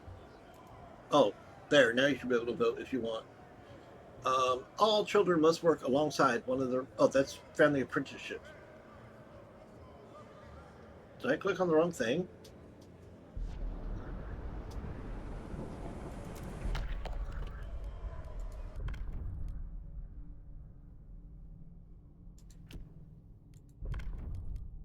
Yeah, I might have. Let's propose. Okay, everybody is for this. That's better. I almost passed apprenticeship instead of school. So let's go ahead and research this. Thanks for the giggle, Bocash. All right, 30 automatically The voted, basically. delegates have spoken. All The right. law takes effect. Okay, so kids now go to school. Have you heard, Susie? You're going to school. I'm so happy. Yay. I won't let them do to your head. Or do your head in with that rubbish, kid. Attention, citizens. New Londoner. A new law is in effect. Okay. New Londoners were annoyed by that. Because they're dumb. Okay. Let's expand this.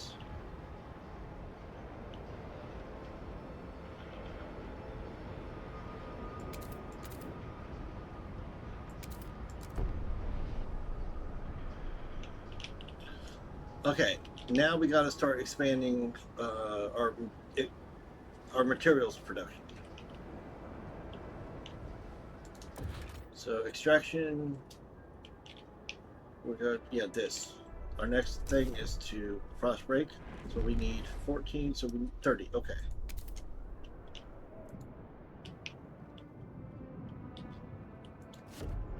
No, I did that wrong. Okay.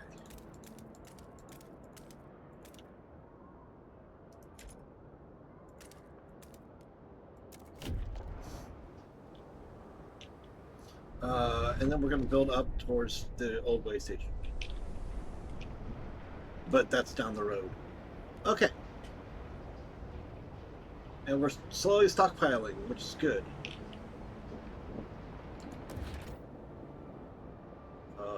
Oh, we have, okay.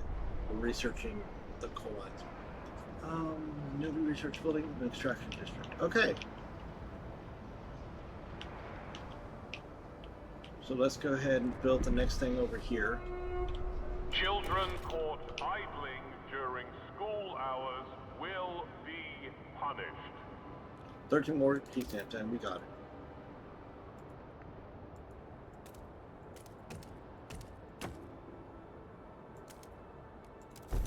Okay, then we're going to... Okay, we're starting to run low on workers. So we're going to need to start building the hubs because the hubs will help. And we need another housing district.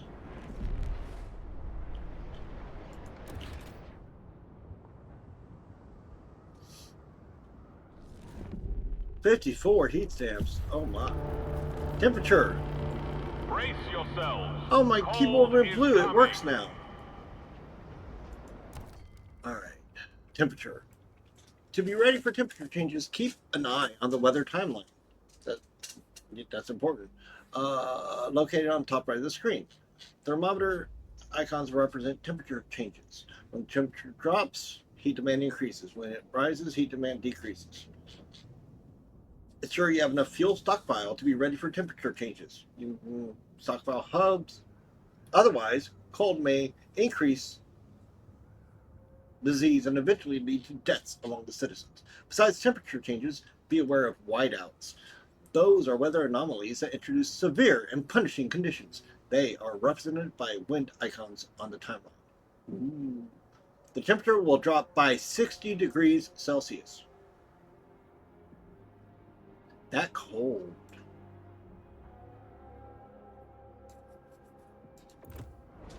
Okay.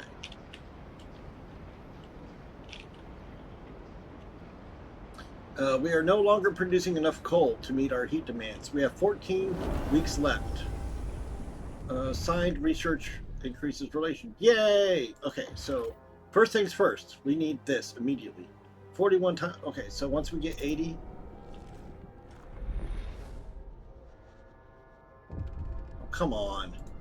All right. Abe Chambers, 90, former shipwright, longing to join his wife in the beyond. 90 years old. 90 summers. Well, winters more like. I've had a good life, I guess. Well, I've had a life anyway. Not everyone in the old Queen Haith crew can say the same. I'd always thought I'd be sharing my Libby's grave. But now, Pete's pressuring me to donate my body to the city. Apparently, them doctors are using dead folks' skin to fix up frostbite or something. Can't they leave me alone? Haven't I been through enough? The lack of a law regulating funerals is causing tension. Okay.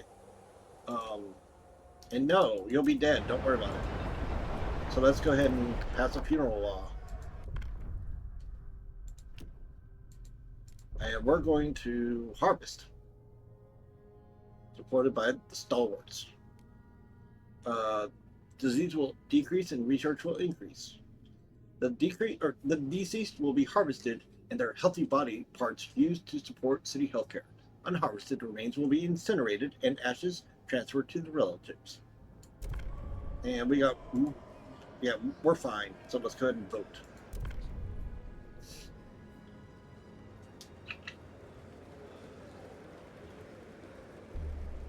The delegates have spoken. The law takes Yay! effect. Okay.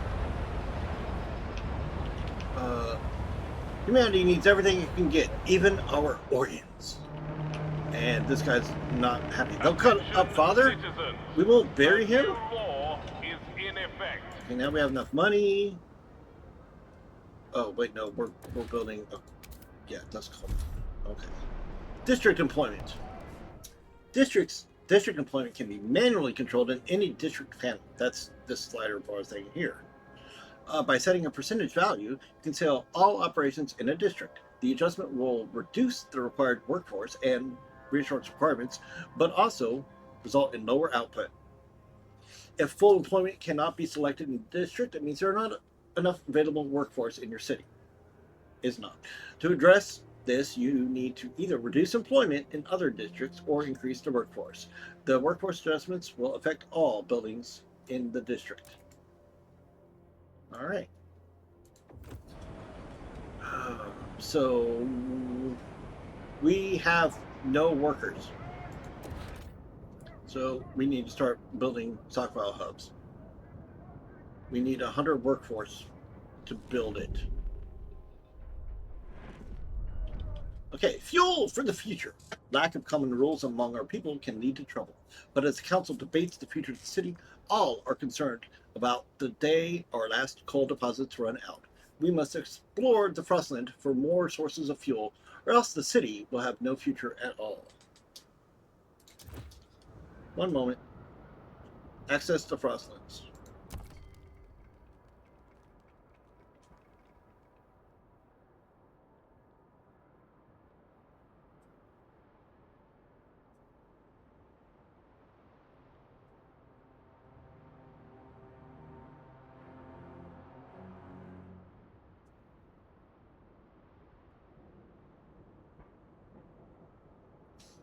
Hey chat, Maeve says hi. Okay, you need to reach beyond your city to not only survive, but to thrive. Logistic districts give access to the Frostland. Keep in mind that they can only be constructed in place of old way stations at the edge of the city or colony area. By exploring or exploiting the world outside the capital city, you can provide your people with nearly everything they need. You can switch between Frostland View and City View by clicking the button on the top right corner. Okay. So that's what we're doing here. We don't have enough. Oh, we need more workers. Okay.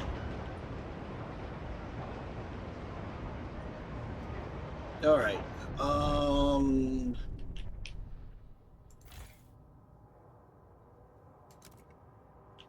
Okay.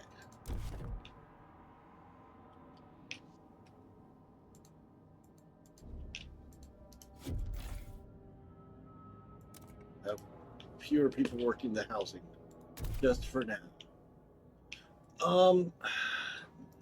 This is aggravating.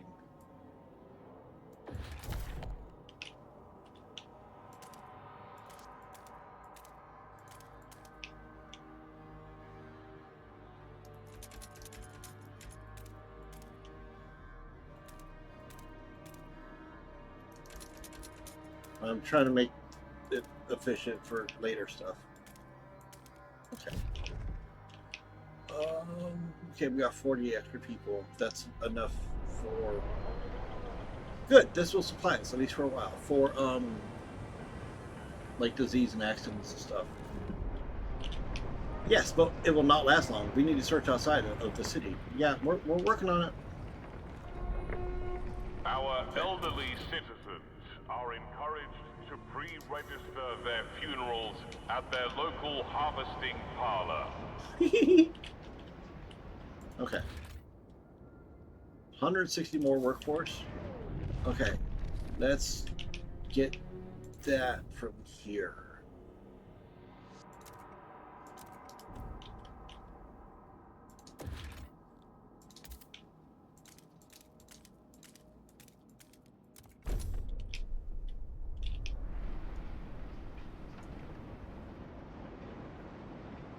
We are struggling. Wait, if we're making more than enough coal,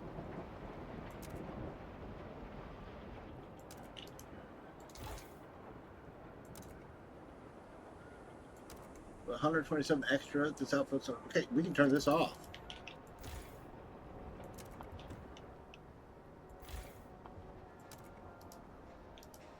All right.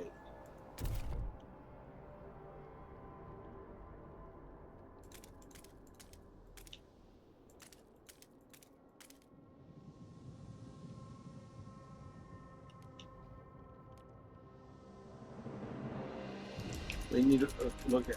No, hold on. We need...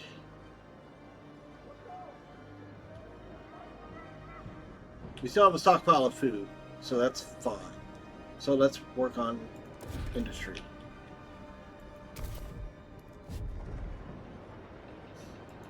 Well, we don't have enough money for industry, so...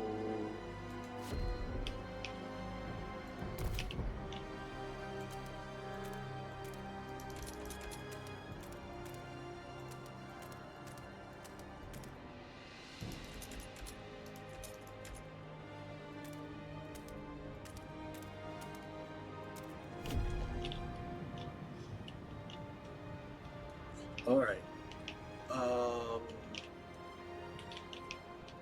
Make a hub. Oh yeah, fuel hub here. This is the next thing. What can okay, we got a week, and then we can do a new law, which is probably going to be the next thing that we're going to be able to do. See, that's where we got 233 weeks. Okay, they're done frost breaking, so we got those workers back.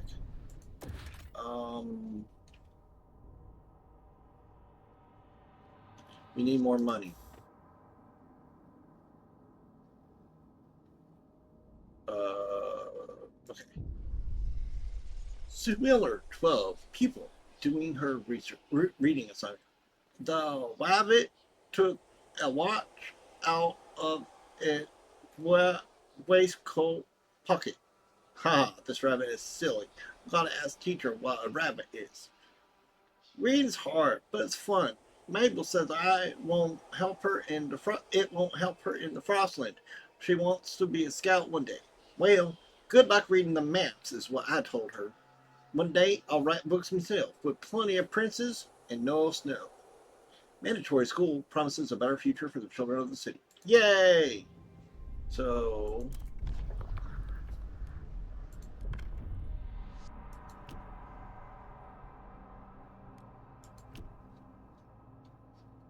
Oh, we're done with our available society laws. Survival. I want durable goods.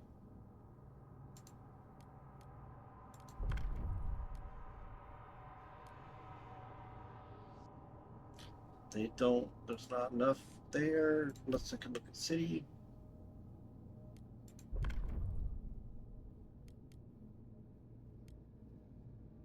Nobody wants quarantine, but stalwarts do want infectious badge. Yeah, we'll propose that. Contagious people will be required to wear a specific badge that allows others to limit their interactions with them if they deem it appropriate. So, in other words, you're sick, stay away from me. Enforce social distancing. Because otherwise, people die. Hear ye, hear ye. The proposed 2/3 law voted for it. has been approved. Okay. So what are we doing next? We're building that. Okay. And then a hub. If I recall. Take note. A new rule enters into force. Also, by the way, you can look at stuff close up. That's so cool. Oops. This is house. That's not. This is housing. This is. It's more housing. Here we go. This is the industrial district. Okay. Okay, we're not quite done yet. We need to build a logistics district on the old waypoint station and find a permanent source of fuel outside the city. Okay.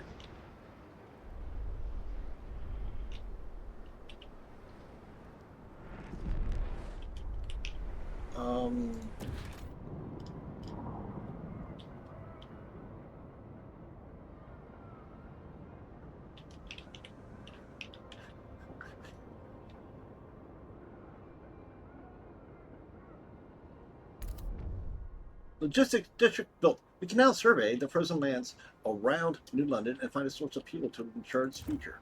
I see. Yay! Exploration. Launch expeditions to discover locations of interest and resources you can harvest for the benefit of the city. You can select territories to explore by clicking the names. Okay. To explore a territory, you need to allocate a certain number of Frostpunk teams, which is that little icon, which are sourced from logistics districts, so the people who work there. Territories have different difficulties that affect the cost, time, and threat level of their exploration. Open territory is fast and safe to explore and requires fewer Frostland teams. Rugged territory takes more time to explore, has an increased threat level, and requires more Frostland teams. Challenging territory is the most time-consuming to explore and has the highest threat level, and it has a high cost of Frostland teams. Blocked territory is impossible to explore, usually caused by a whiteout moving over the territory. Like that one. Okay. The threat level of a territory signifies whether there will be any consequences to sending people to explore the area. You have safe, no injuries or casualties, dangerous, some injuries, and deadly, some deaths. Exploration of a territory always causes injury or death associated with a specific threat level, but the number of people affected may differ each time. The threat level, as well as the duration and cost of exploration, can be reduced by researching new exploration methods in the idea tree. If the exploration of a territory is interrupted, like from a whiteout or lack of Frostland teams, you must send an expedition again to resume it. After they reach a chosen territory, they will resume exploration progress from when it halted. All right. So we got this question mark. Makeshift shelters, overpopulation, and dwindling fuel resources forced many residents of New London to take refuge in temporary shelters built around a small hot spring. Its inhabitants wait for conditions to improve enough for them to build a return home. Come back. Okay. See, those are people that are coming back to the city. Now we got we got the gorge. These are areas we can explore. The Serpentine Gorge is a hallmark of the approach to New London, promising a safe return home. It's rugged, which means it's dangerous. Many scouts will be injured. And it requires 20. We only have 10 extra because 5 are escorting these people home. Then we've got the foothills. These windswept foothills used to be thoroughly explored, but whiteouts have erased the paths and safe houses we have constructed. The area had an old coal mine, though. Maybe there's leftover coal there. It's open, which is safe, and you can possibly find prefabs and or cores and or frostland dwellers. This one didn't have. Okay. Then the Frozen Bay. Over 30 years ago, the Imperial Exploration Company landed here to build the region's generators. A few hastily dismantled piers still stick out of the ice, a fighting reminder of their short-lived purpose. It's safe. And we might find people there. Okay. And then here we have Highlands. There are rumors of wise women in these hills who tell stories of the old world. Years ago, some young women complained that the infirmary could not treat their ailments. They sought out these hills and never returned, sparking rumors that they had become wise women themselves. It's rugged. Okay. So let's go. We might find coal here. So let's go ahead and launch an expedition. And let's go home. And we have now used up all of our frostland teams. Logistics District is now operational. First expeditions in search for fuel will be launching shortly. Okay.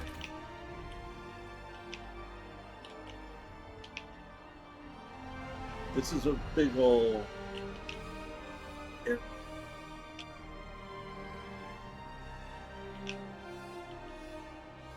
We need more goods though. So I'm going to clear this out.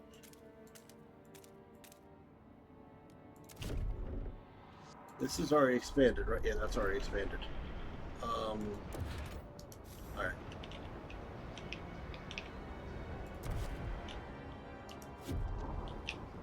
Oh, look, people just arrived. We have 1,733 people. Great, now we gotta build housing. Requires 3 more heat stamps, so here in a moment, right?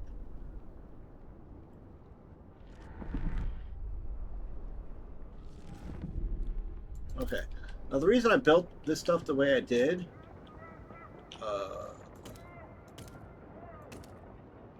is this.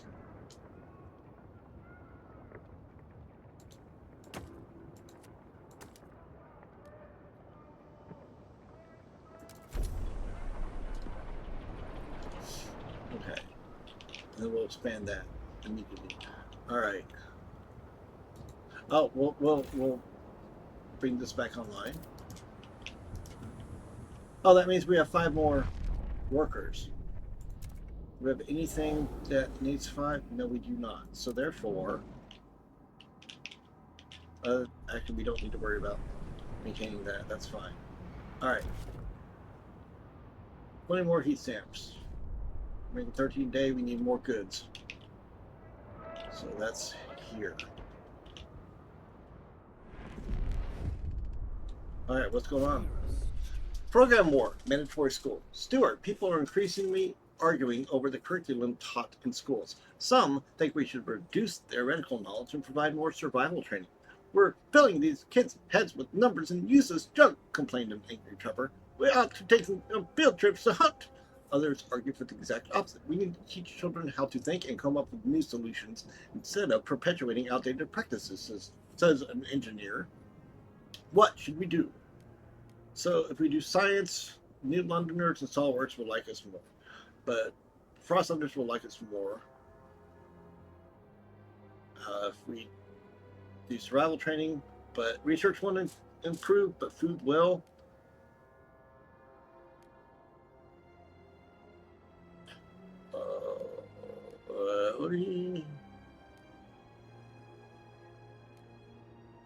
I'm concentrating on science.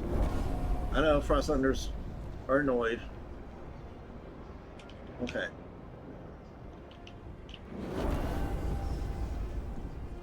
Population growth. Population growth is a measure of how fast your city grows. It is both a combination of outsiders coming into your city as well as new population or new people being born within it. When population growth reaches a certain threshold, a population census will take place, noting an increase in your overall population, including workforce, in the city. There we go. Favorable situation in your city without any significant problems like high cold or disease increases population growth. However, when the issues in the city are overwhelming, population growth becomes stagnant. You can resolve that by improving conditions or by researching new methods to fight the most pressing problems in the idea tree. Some laws also directly increase population growth. Okay, and I'll be right back.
Sorry about that. I'm back. Okay. Got distracted. Population growth. Okay. Variables significantly removed. However, when issues... Okay. So those people just arrived. Alright, let's take a look at stuff. I think our income went up, it's nice, but something's going on here. The city grows, population growth. Steward, a new count has revealed significant growth in our population in recent weeks. Some attribute the rise to an influx of settlers from the Frostlands, others to births outnumbering deaths. Whatever the cause, we have adjusted our calculation of the city's needs to reflect the new numbers. 1,599 more people. Okay. We're housing. Okay, that's a new housing district. We're still getting more than enough coal.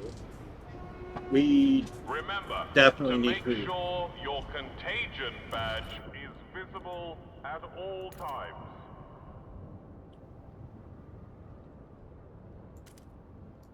Hold on.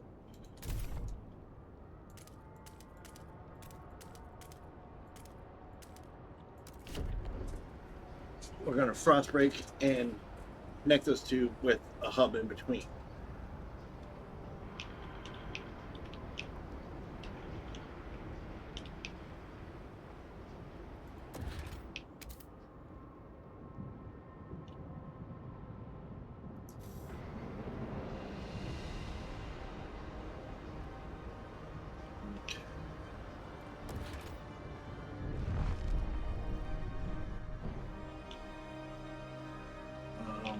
We need 8 more heat stamps, so numbers tomorrow or next week, whatever.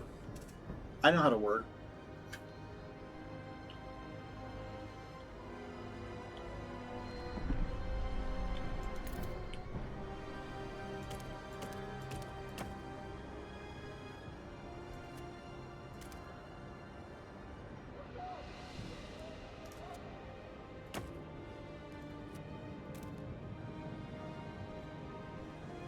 Okay, that's good. Okay.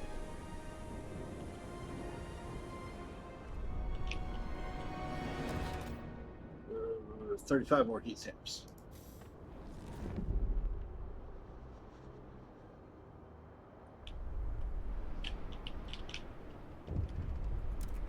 No, we'll do that soon. But let's pass a law real quick. All right. Food additives.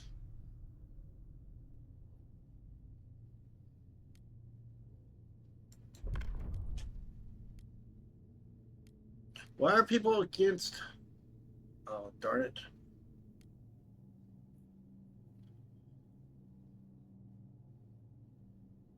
I think mass-produced goods is fine. Let's go ahead and pass that. Oh, I'm sorry. I didn't read the thing. I apologize. It was already pre-agreed to, basically. Law has been approved. Okay. New law. Pump out those goods. We need more of them. The quality of our limited goods will decrease with this law. And then we got an event over here. Badge of shame. No contagion prevention. Steward. With disease currently under control, more and more citizens resent being forced to wear unwarranted infectious badges. I got the clap, but I ain't spreading that to no one just by breathing, complained one. But with this blasted thing pinned on, everyone runs outside of me like a goddamn leper. A mixed coalition of delegates agrees with the complaint and has drafted a new law which would deregulate the issue of contagion altogether. And now we can revert back to no contagion prevention if we wanted, which we don't. Okay. Food district. Nope.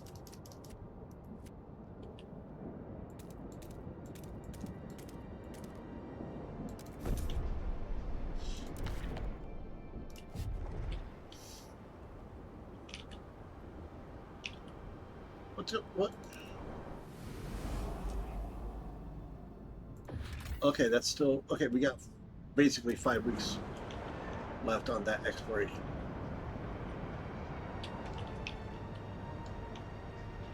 let's look at laws, okay? We've got advanced coal mine, food, energy efficiency, heat dispatcher.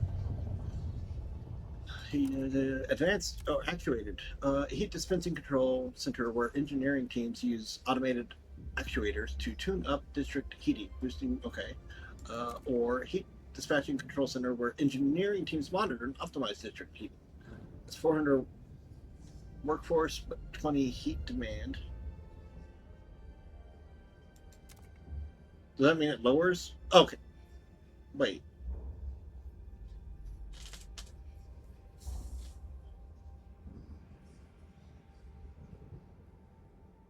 Oh, as in it fulfills 20 heat demand. That's phrased very weirdly, but yeah, it's sort of like when you're building a new district, the little blue thingies fill up, and you get like 20 heat demand. Like this one. Okay, yeah. Blue is good, red is bad. So it changes heat demand in a blue direction. Okay, yeah, that makes some sense. Okay, we're gonna build this here.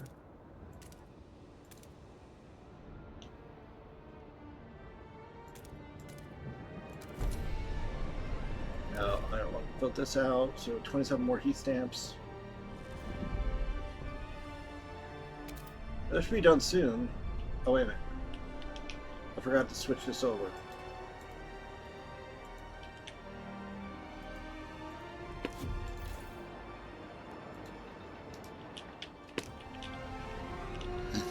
Do Yay! not waste time on repairs. A new model is safer than a repurposed one. Okay, so we got some stuff going on up here. What is this? A rusted engine, the jettisoned secondary engine of a dreadnought. Under its hull, we found a core, an irreproducible component from before the frost that we can use to power our most advanced technology. Pictures in the ice suggest the dreadnought traveled to the frozen bay a long time ago. We could dismantle the rack, and get 2 cores, but it'll take 5 Frostpunk teams. Okay. The old observatory. This towering structure often attracts outcasts and scavengers who would rather live together in cold isolation than follow the laws of New London. The settlement has been in decline since the collapse of the observation tower. Some may be willing to reconsider their situation and join us in the city. We'll be able to. Some of them come back. 2,283. No cost 5 frost thunders. But we need a new and stable source of heat to convince the rest of them. So, but we can bring some of them back now. And then over here we have an abandoned coal mine, mining complex inhabited by children a long time ago. Over the years, they grew older and became citizens of New London. The last miners were ordered home by the captain, but we know some coal remains in the shafts. The approach trail is in poor condition, but we found a warehouse with prefabs, and the captain intended to use to improve them. We could take them or leave them in place if we wanted to use the mine again. Let's keep them in place. Okay, and now possible settlement. A mining complex. We'll read about settlements. We'll read all that in a minute. A mining complex once inhabited by children who, over many years, grew older and are now elder citizens of New London. An outpost here could increase our supply by 250 coal, and it's got basically almost 500,000. Okay. So, outposts. Outposts can be discovered in the Frostlands, and they act as a source of different resources such as coal and materials. To get an outpost running, you must first construct a connection with the team. With the city. After doing so, the outpost will automatically turn on and begin extracting resources if you have enough Frostland teams to fill their requirements. The most basic way of connecting outposts are trails, available by default. However, you may research skyways, which increases the efficiency of outposts by connecting them. Keep in mind that outposts will eventually run out of resources. However, they can be upgraded to settlements after specific research, which provides a permanent source of resources and is resistant to any whiteouts. Settlements. After researching the settlement heating idea in the heating category, outposts in the Frostland can be turned into permanent settlements. This allows you to build a furnace to sustain a small but stable population, which will provide a permanent outpost of resources. To construct a settlement, you first need to connect it via skyways. You also need sufficient resources such as coal or core and prefabs. Keep in mind that establishing a settlement will require sending a certain portion of the city's population there. Settlements can be upgraded further, which increases their output and makes them resistant to whiteouts. And trails. Trails is a basic type of connection which allows you to send resources between different places in the Frostlands and are required to operate outposts. To start building a trail, click that button. Alright. You can start a trail construction from the panel of the element that requires the... Okay. So they're connecting it, and yeah, okay. Trails are built in sections. While the construction of each trail has a fixed Frostland team requirement, each section will increase the cost of building the trail. Okay.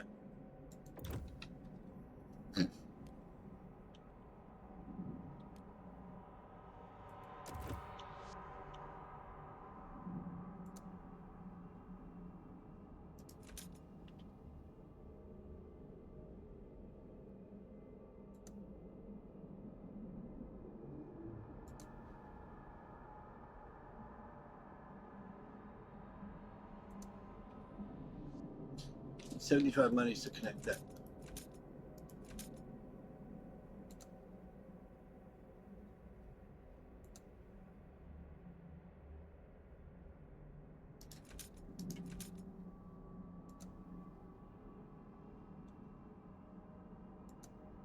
Okay.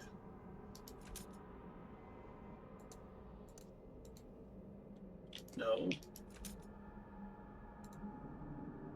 Oh, we need 50. Okay. Next week we'll do it next weekend. Day 3. Okay. Infectious agents. The first crack. Steward. During a routine medical examination performed by stalwarts, a small group of Frostlanders refused to be assessed. These checkups are relics of years past when a cough could endanger the city. That's gone now. We've adapted, one said. No point in continuing this invasion of privacy. The stalwarts maintain that regular physicals help ensure the safety of our workers. It's vital that we monitor our citizens' health, one foreman pushed back. We've had epidemics in the past. We mustn't allow another one.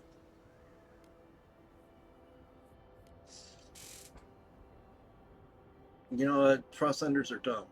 So we're going to require mandatory checkups. And once we get 50 monies...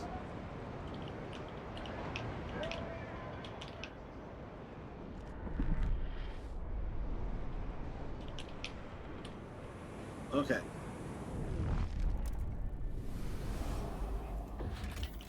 Oh, goodness.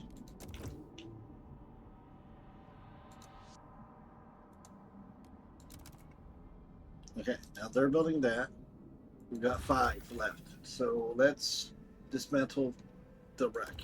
And we've used up all of them. Okay. Now we're waiting. Why does it have the icon over it? We need more goods. Desperately. We still have a stockpile, but it's not going to last. So therefore, we need a frostbite in here. 19 more stamps. Cores. Cores are pivotal components of machinery from the era preceding the Great Frost. These are essential in upgrading the generator and constructing advanced buildings. That's a little symbol there. Manufacturing technology of comparable quality is near impossible in the current environment. As such, you cannot produce any cores. Consider every investment you make with cores carefully, as they are a scarce resource. You can only find additional cores by exploring the Frostland. Okay, so does that mean, yeah, they're back. So let's go back out and send that team. Do I want people yet right now? That's done.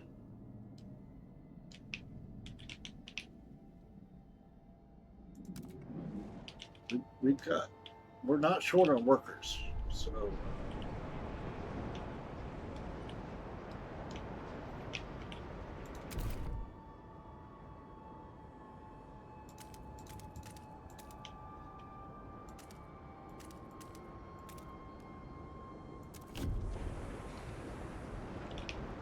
Okay.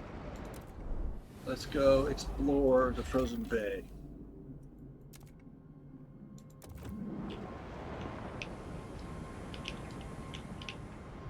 Actually, we are.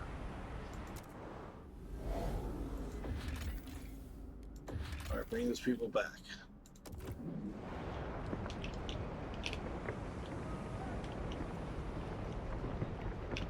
Even though we don't have enough of anything, except technically food. Okay.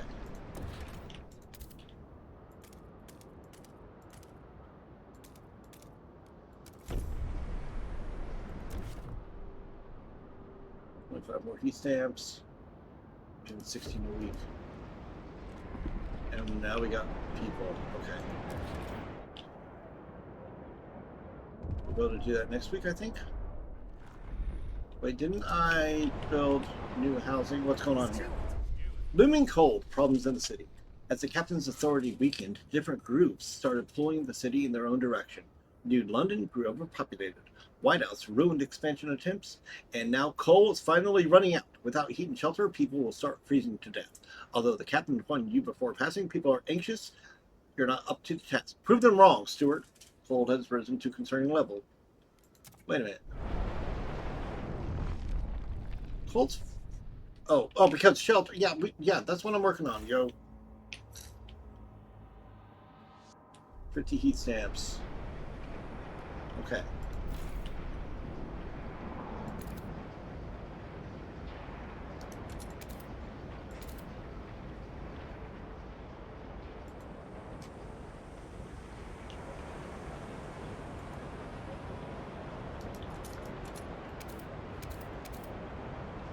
They've already got the bonuses, so we don't need to worry about building where there's more bonus.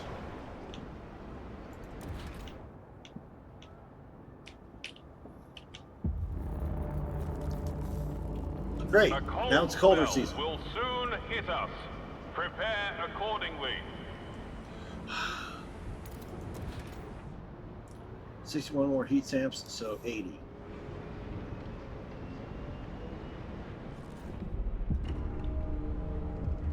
Uh, 146 froze to death. Due to cold, some of our people have frozen. They don't like that. Stuart. Deaths due to cold. Problem in the cities. Steward. Yeah. Cold wave has taken lives in the city. People were found frozen not only in the open streets, but in some houses and workplaces as well. The air is thick with grief and anger. People fear the horror of the years past will return under your leadership. They want the council to ensure new laws to help fight the crisis. Reassuring them would be prudent. Trust fell. Okay, I should have checked the weather forecast. I mean, we're only a couple weeks away from warmth, but I should have checked the weather forecast before having those people join us. Frostlanders are mad. I don't care. Laws. City, we have new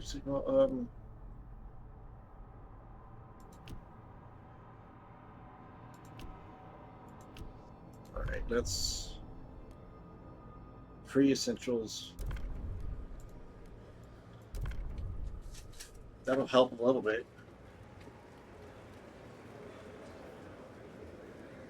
Hear ye, hear ye. The delegates have spoken. The law takes effect. I'm placating them, basically. Okay. Okay, so... In effect. The cold. It will kill us all.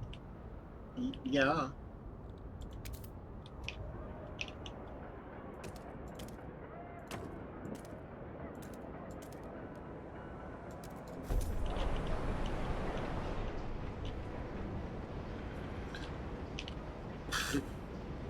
Um, freeloaders, lazy pigs just wanting handouts. These people are who?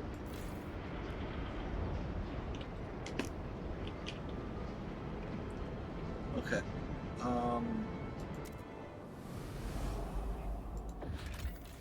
Okay. Now we're still exploring. All right.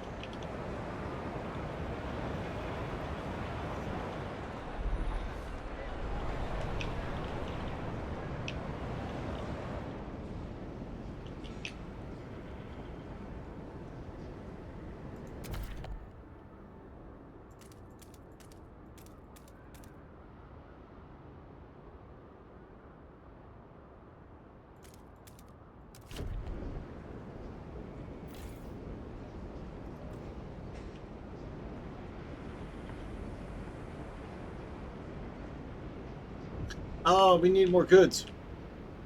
Like immediately. So we're going to do overtime.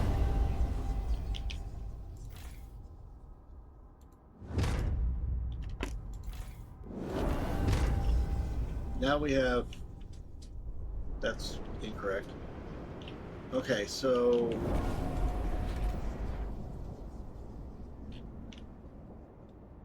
more heat stamps. Darn it. I should have checked that first.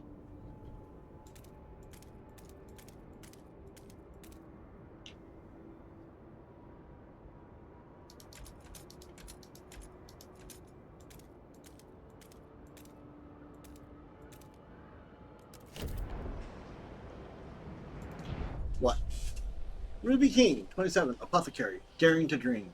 For years suggesting anything against the captain met close scrutiny from the stalwarts. But despite this BS booming from their bloody speakers, we managed to find our own way.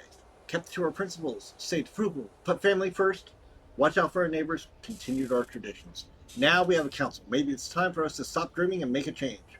The council has inspired people to suggest new ideas about how to suit. Okay, we have a new voice. Pilgrims now officially recognized by the city. Pilgrim delegates will be joining the next council session. The Pilgrims form a resilient, spirited community held together by bonds of tradition. They design city development effort, harvesting funerals, and mandatory school. Actually, let's change the city development effort. They support quarantine, they support expedition support, and they like family apprenticeship. If they like you enough, you can deploy guides, scouts, and scout volunteers. Okay. I mean, that's all pretty awesome.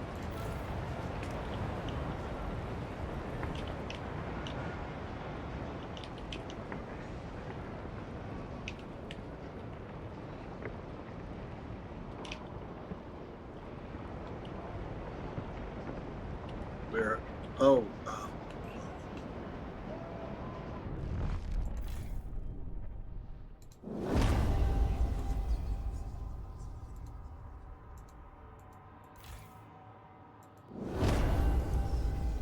Okay. 49 more heat stamps.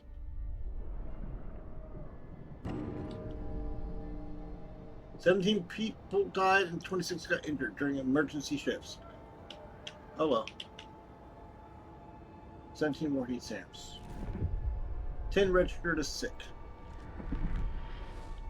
Hurry up. Give me money. Oh, darn it. Frozen Bay explored. Okay. Let's go see what's up here. Over here we have a fishing village. A community of Frostlanders are eking out a pitiful living off moss and small fish. With no furnace, they survive by sleeping shoulder to shoulder under a thick layer of fur.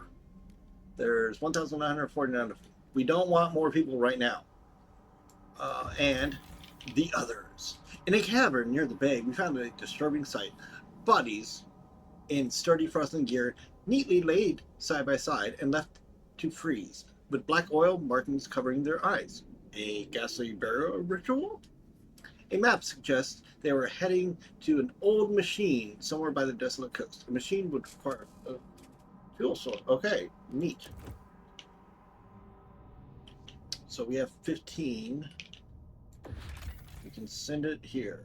We might... Oh, over the years, there were sightings of nomadic people roaming this area. Even if true, it is unlikely they would have survived long on their own without a source of fuel. So we might find oil, prefabs, and cores.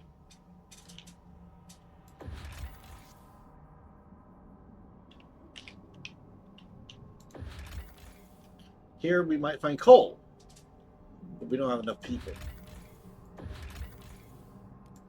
Okay.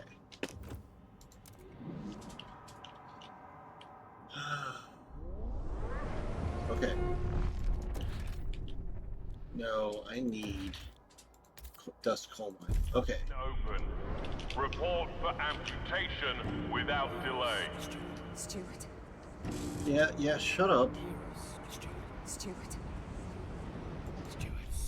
Stockpiles depleted. Stockpile of materials the captain gathered have run out. After so many years, our resources in the pit are growing barren.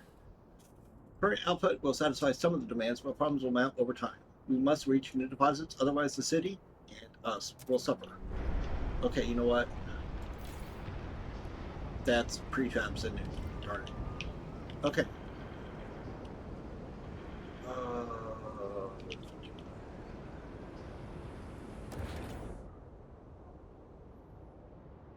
We need more workforce. People need to stop dying.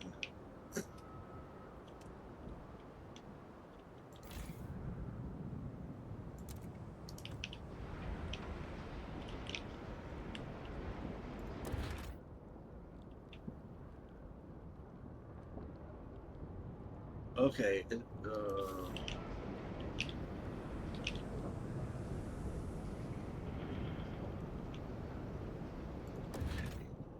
Housing, food extraction.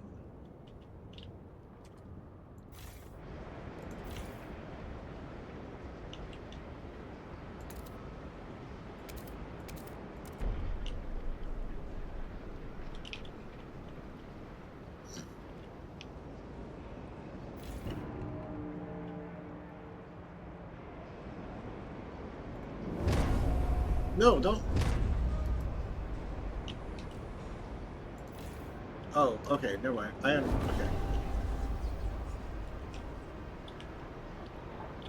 okay. Okay. We can change that one law.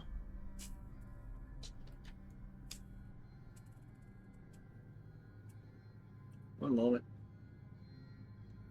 Okay.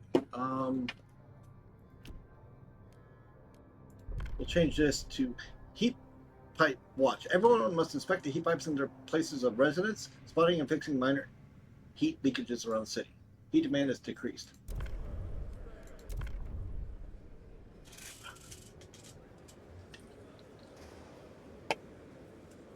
The votes are in.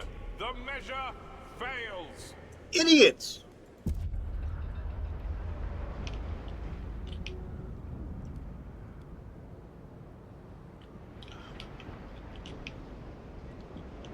That's fine. It's about to be warmer anyway. It's negative 40 degrees.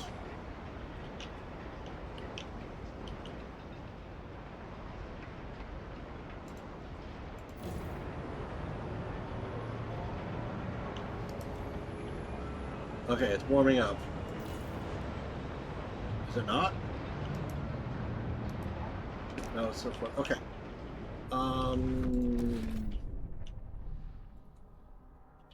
We need more workforce.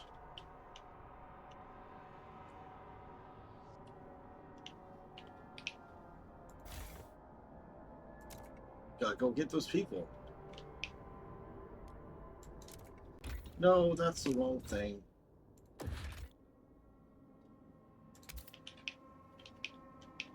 Wait. Oh, we need four. Okay, we need heat. Stuart.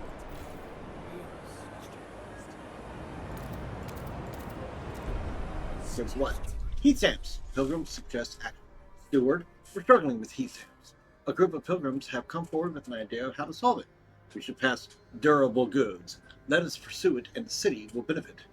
The pilgrims look with distrust at what other communities propose. They would surely appreciate getting behind their idea. I can't. Everybody else won't do it. You are hating me anyway, so shut up.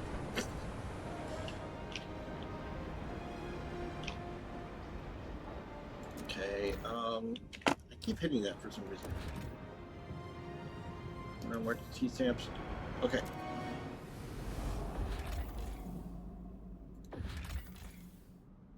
Got another 2,000 people coming. Harvesting areas. Harvesting areas can be found everywhere in the Frostpunk. They are alternative sources of food. Unlike outposts, harvesting areas don't need to be connected to a city by a trail or skyway. They just need Frostpunk teams to operate them to start providing food. Neat. You can research harvester hangars to increase the amount of food provided by harvesting areas. Okay.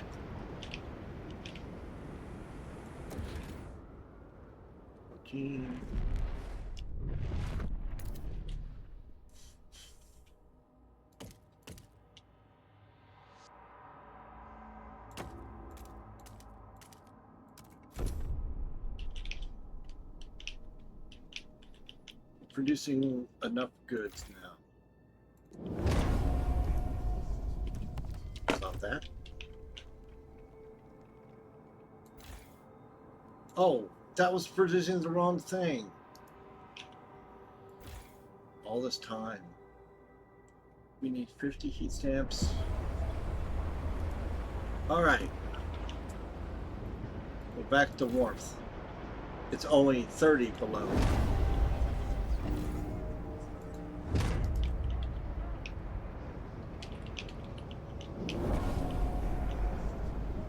Okay. We still have...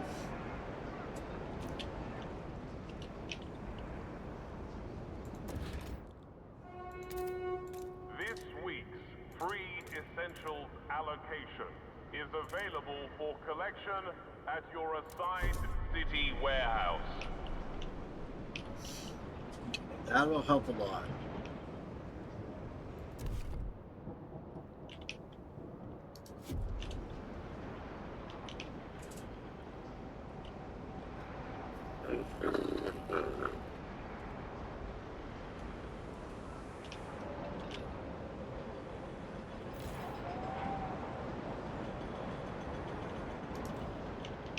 How many more districts do we need?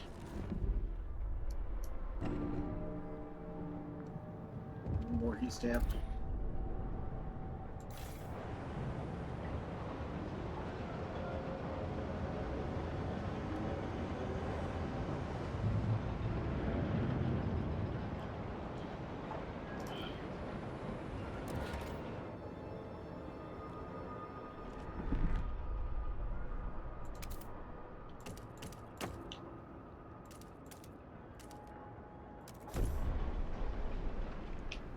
Okay, next we'll need food. What's going on here? Oh, no, we won't. Unfair stigma. So I got asthma, so I convulse with wheezing and hacking coughs from time to time. It ain't pretty, but ain't catching. If folks still give me the stink eye for not wearing a badge. Well, we're doing the badges wrong. If we had hospitals, they could provide medical exemption. I can't. Can't afford to research a hospital. Sorry. Alright, here. Now that will last for a month. Okay. A month. 9 months.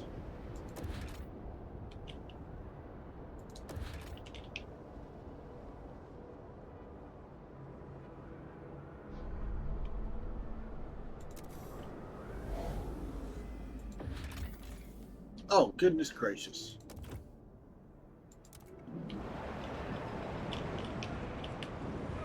Okay.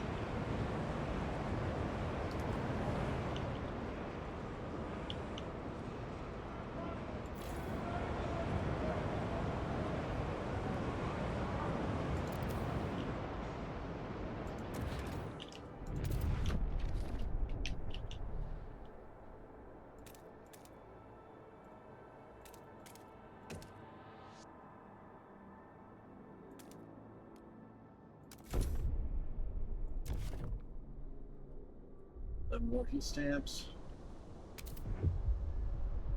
Okay. The desolate coast was explored. So we've got mangled cart. Among debris in a mangled cart, we found an old navigation model. We can't wander forever if we can only get through this canyon. Then we can set up a permanent base next to the oil. We can salvage the parts. Takes 5. Okay. 3 core. That's good. And then there's the old dreadnought, which is the prologue. A ruined machine lies across a crevasse. Wagons spilled into the nearby snow. There are clear signs that people have come and gone from this site, even storing goods here. But what amazed our scouts the most is the huge quantity of readily available oil. This could be the fuel source we've been searching for. Okay, so that'll cost. Okay, hold on. And an oil cistern. A tanker filled with oil hangs in a narrow crevice. It will be dangerous to extract without specialized equipment, and we can't do anything yet. So,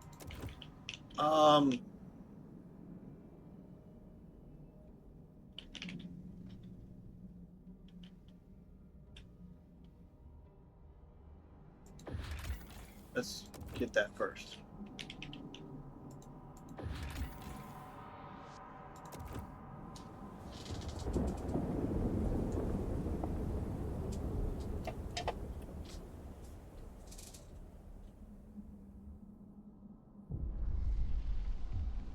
Oil tombs.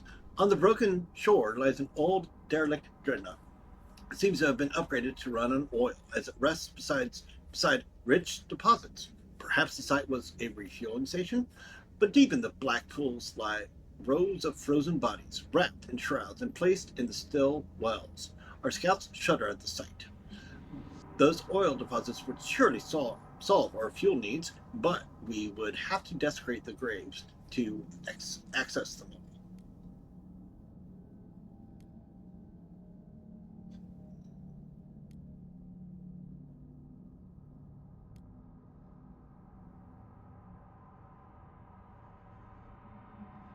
We'll leave them in peace. Okay, now we can. Okay, oil will save the city, but we need to adapt our generator to use it. In the meantime, we'll need to establish a reliable supply. It's time we settled beyond New London. Can we get these guys yet? No. We need to actually utilize the new fuel source. Okay. All right. Okay.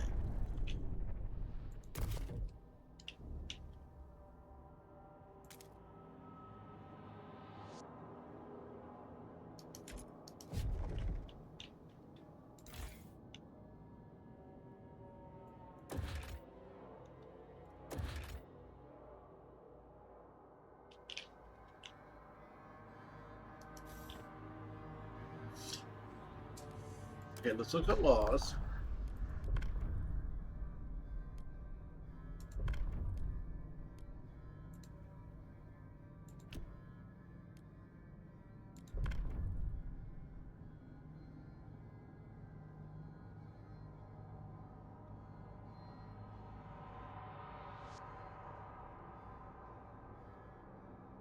I actually want this instead. Okay, we might change that.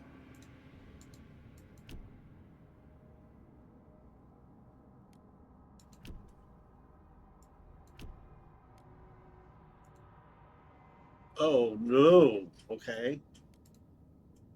Whoa. Okay, so let's change this.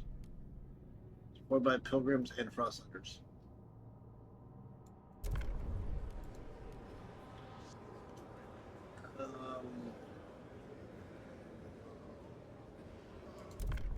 Let's see. Give it 51. Yay! The Okay, votes good. are in. The measure passes. Okay. Oh yeah. Laws.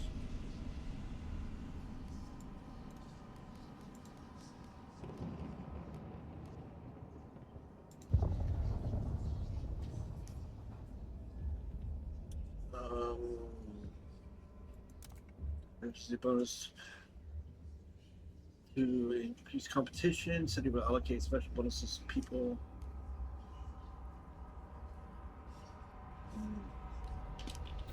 Oh, top that.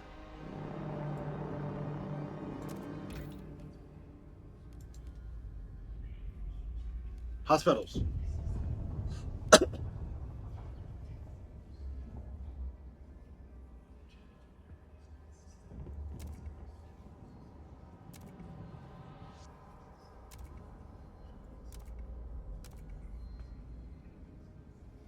So either teaching hospital, or recovery hospital, institution that provides medical treatment to sick, or regular hospital. Hospital outfitted with maternity wards and rehabilitation facilities to ensure that patients recover fully before being released. Or hospital outfitted with dedicated equipment and facilities to provide medical education and training to students.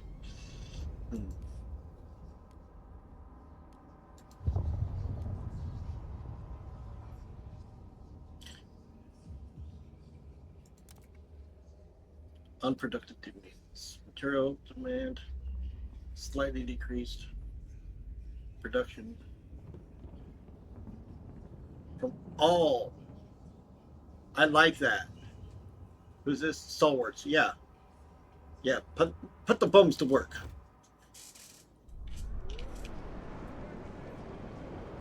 Okay.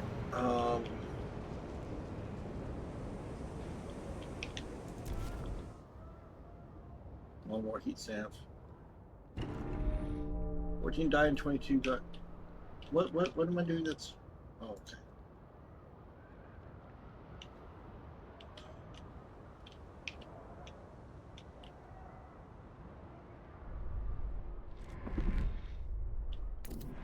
Okay, now we can settle down a little bit. What's going on? Right tools for the job. City development effort. Steward. Some service workers aiding our prefab production are asking for better tools. It don't make a lick of sense when we muck around with basic tools while advanced machinery sits idle waiting for operators, said one volunteer. Full-time workers are wary of the idea. It takes training to use these machines safely. Training these weakened workers just don't have, said one veteran, high torque bandsaw operator.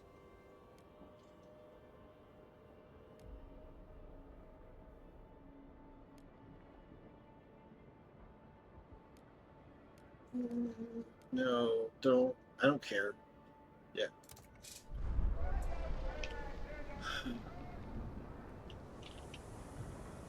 You are dummy dum dum.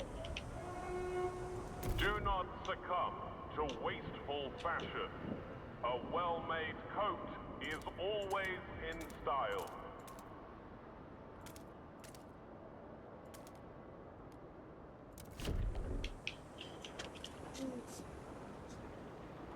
Okay.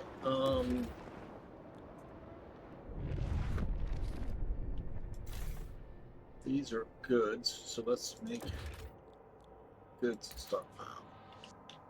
Oh, darn it. Oh, actually, no, that makes sense. Oh, these are goods. See, that'll lower the workforce requirement in all those.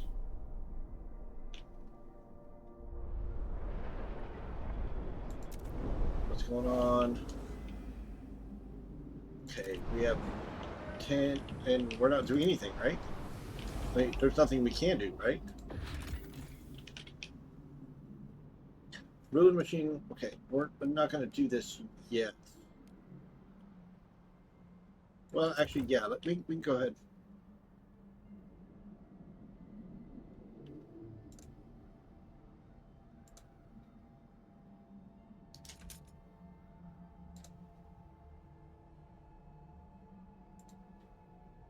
Oh, 15. Oh, okay. Actually, no.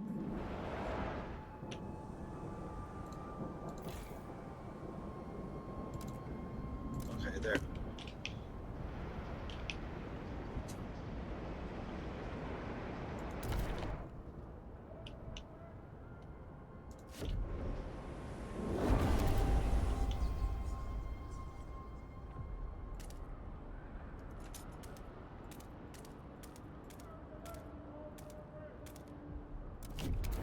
Gonna expand Pinricher to 6. Expand this one and put a hub here. Wait, we got okay. We need expand housing. That's next. Housing is next. We need more prefabs.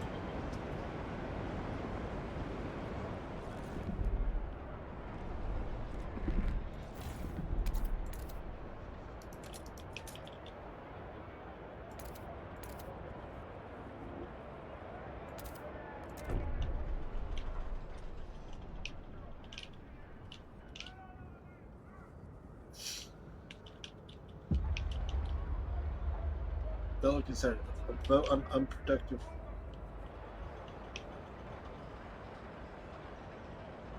What? They can do that?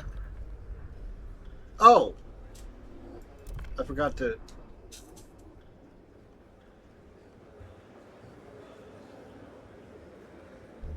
Hear ye, hear ye. The votes are in. The measure passes. That will help a lot.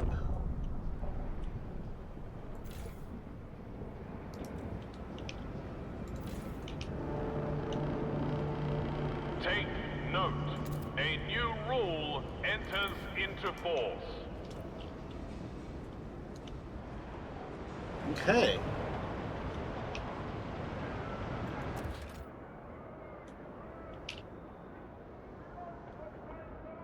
You need. Why do we need so many more prefabs?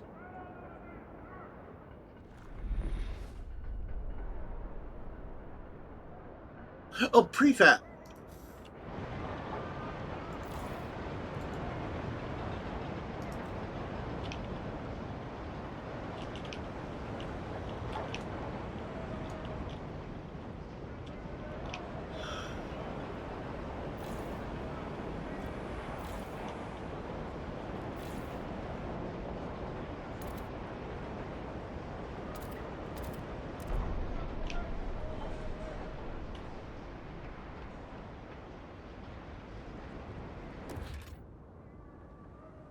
I need 6 more prefab. Oh, because I just used up some.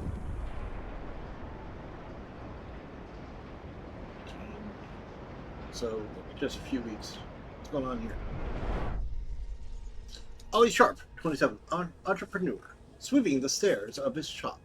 My first shop, mine, that I earned off the sweat from my own back. I put my nose to the grindstone. I stayed focused, and I was rewarded.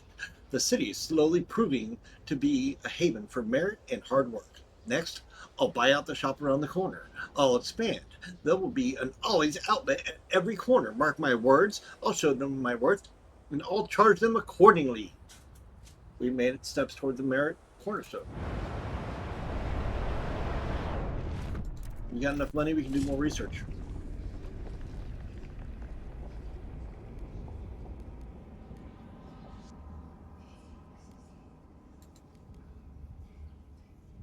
Factories. Okay, salvaging factory constructed in industrial areas. Large facility using discarded prefabs and goods, no matter how soiled, to manufacture new ones. So, yeah, refurbing. Or mechanical factory. Large facility using semi-automated machinery to produce construction prefabs and domestic goods with the streamlined workforce.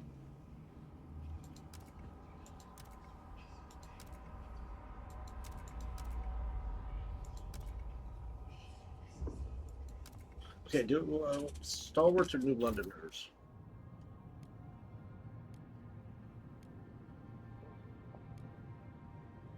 New Londoners. Give them that. Housing. Let's research housing. City. Housing block. Okay.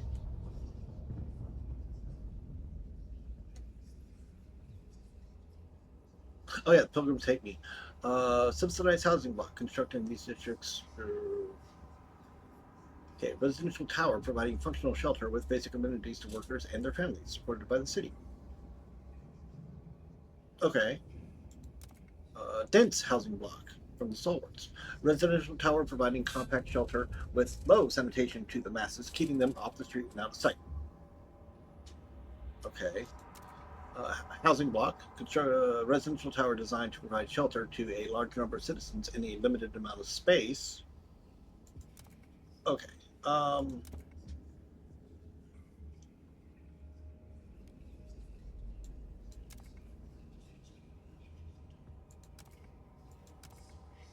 that's a little bit more shelter.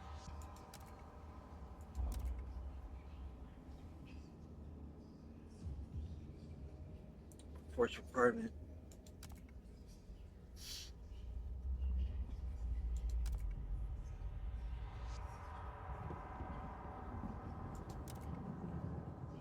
Let's keep the Z's down, and let's placate the pilgrims. Okay.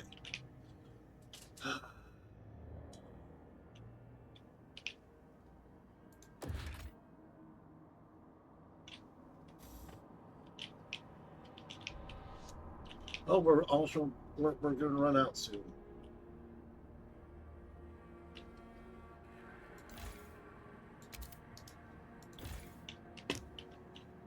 Okay.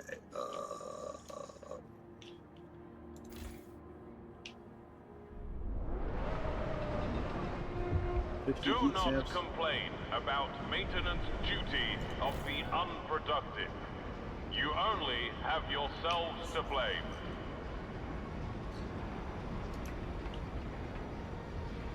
Wait, actually. Wait. Oh, I was doing this. That's right.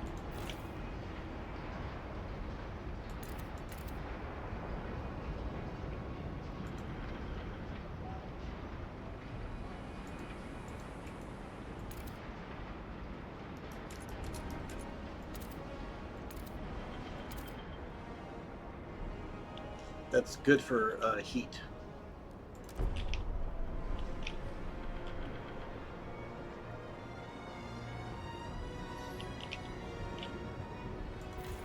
We need prefabs.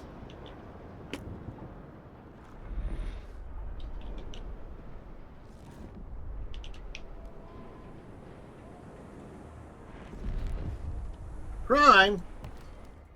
Crime increases with the population. More people means more troublemakers. Lack of goods also intensified. We had to switch from goods to prefabs. As impoverished people will commit acts of crime out of desperation.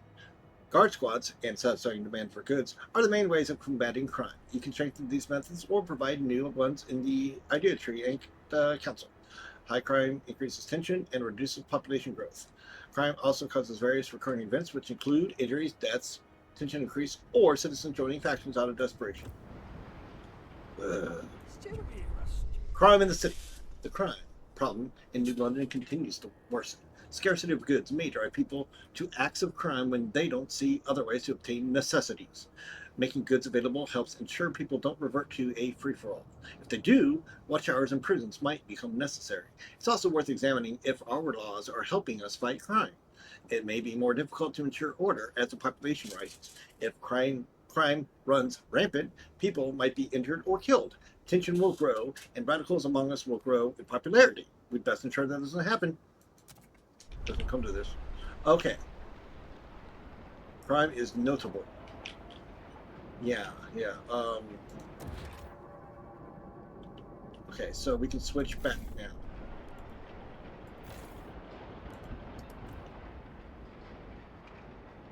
Crime is diminishing.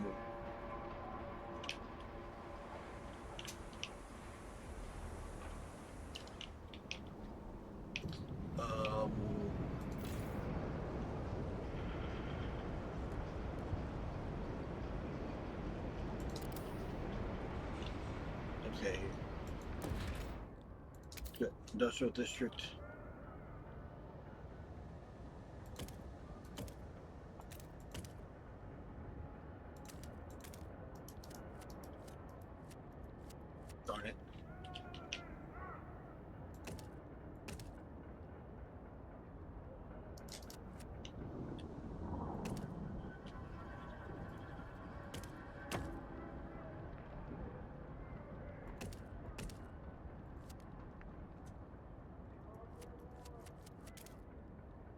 I need bulletproof.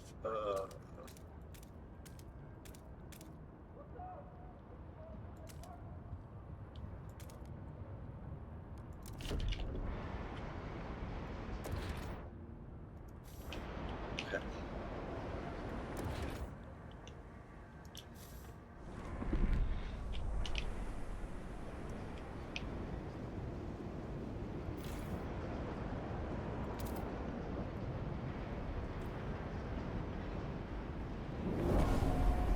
So tonight's housing block. Yay! We have more people. When did? Great.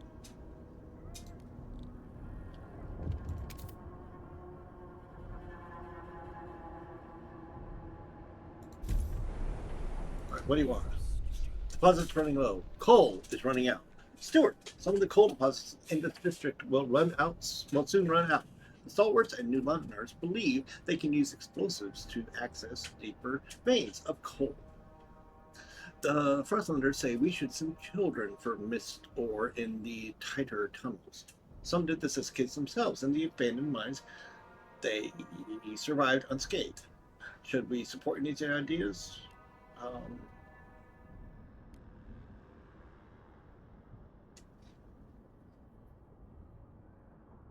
There's only 2 resources. Hey, yeah, let's use the Frostlander kids. Okay.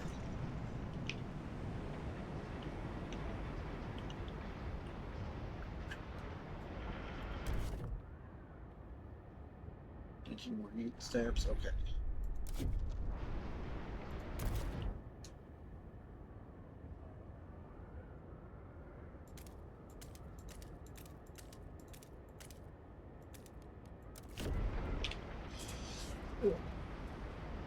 Gonna expand the factory. The Pilgrims offer their services as guides to all travelers. They will share their knowledge of Frostland lore.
What? Fire in the shaft. The coal's running out. Stewart, a fire has broken out in our coal mine. If we don't react, we'll lose the mine along with the deposit. Some of the stalwarts engaged in the rescue effort insist we can still save the mine by cutting off the air supply through the shaft and suffocating the flames. Okay, we'll save the coal. I mean, it's just Frostlander kids. Some of the child miners are still making their way out. It'll suffocate them too. Wait, my brother's in there. A memorial will be held this evening to honor those who gave their lives Had to do it. in the mine. The city would have frozen.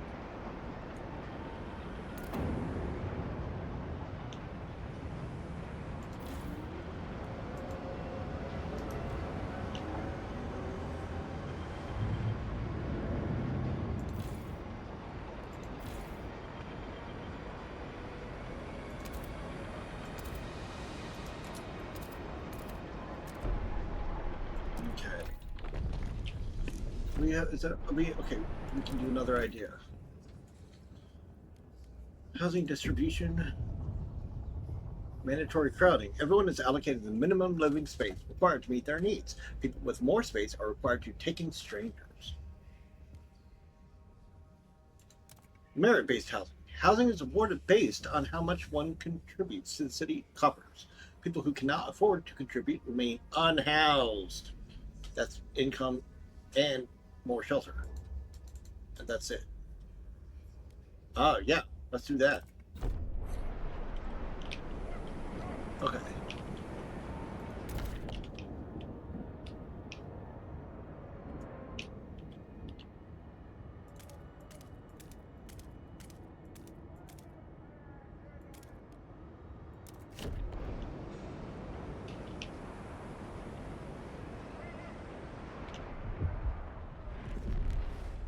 Thirteen people are sick.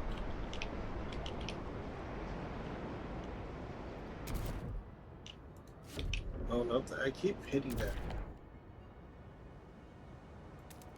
No.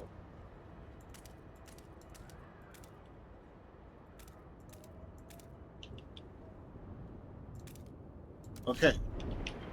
We're gonna start expanding up here.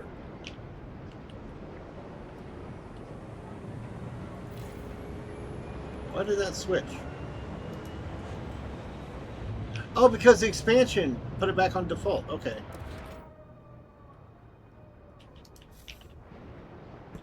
It's interesting. 50 prefabs to expand this. Oh, prefabs. Do not be alarmed by any unusual noises coming from the generator. Routine maintenance work is underway.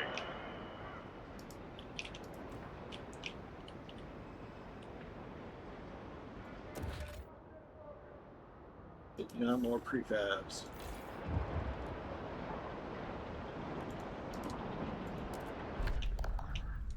All right, let's take a look at the laws. Go away.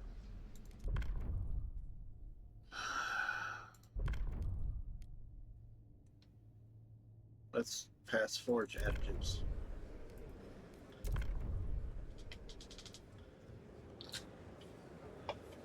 It's like a passive bonus that doesn't have any negatives to it. The eyes have it! Oh, and we're about to enter winter. I need to learn how to look at that first. Defeat everyone if we need all. Okay. What do you forage from ice and snow? Are they insane? The delegates have reached a decision. A new law takes hold. What's going on here? George Fairweather, 17, crippled, missing his little sister. Lucy didn't come home from the mine. The last time it got cold, proper cold, I gave her my gloves. We huddled together. Mum didn't make it. I lost my hand to the frost, but Lucy was always strong. She took care of me then. She worked 2 jobs, boxing in the arena, a real fight at 13. She would have given herself to save that mine any day. Thanks to her, it's not proper cold. But how can it go on without her? That's right.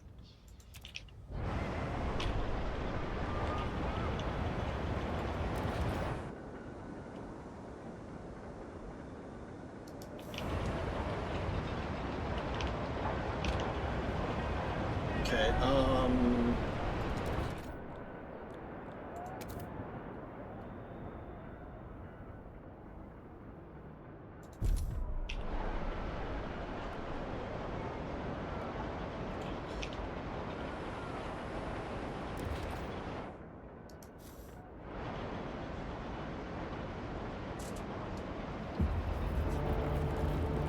colder season. A cold spell will soon hit us. Prepare accordingly. Okay, it's winter. Air-based housing. Yay!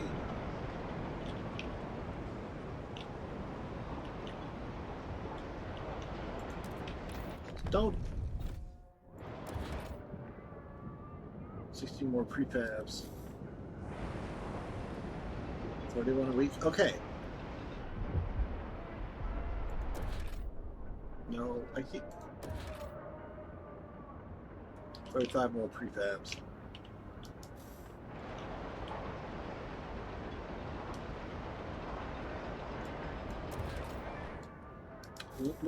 We'll wait. 4 more, okay.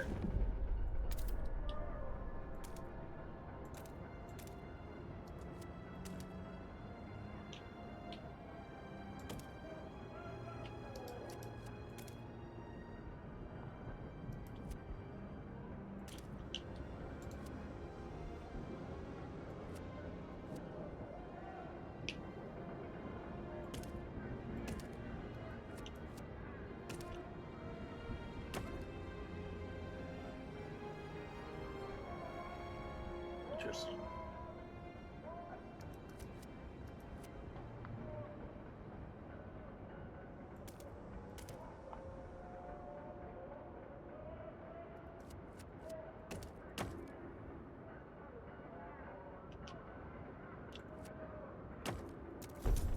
Okay. So let's switch all this stuff back to goods production.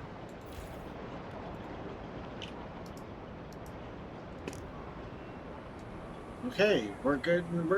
We're getting. Are we about to be in the positive on everything? So we need a bunch more prefabs.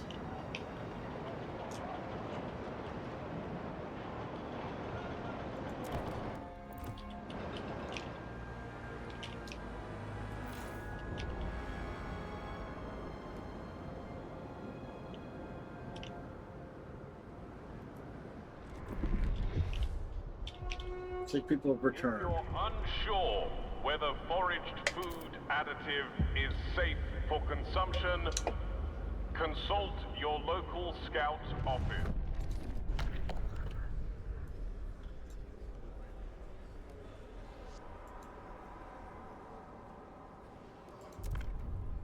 We not already past this? Did I forget to actually vote again?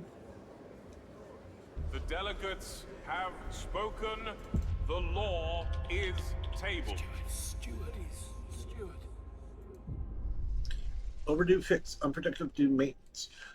Stewart, some workers sent to maintenance duty for not meeting their shift quotas seem to be doing more harm than good. Look at this gearbox. They call that lubrication.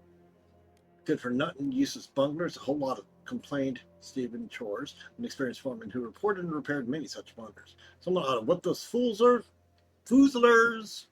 into shape. I'll tell you, he went on. Hell, I'll do it for a small fee, obviously.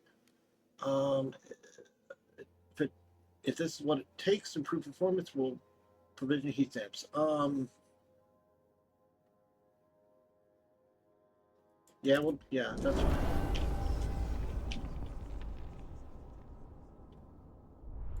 Now let's.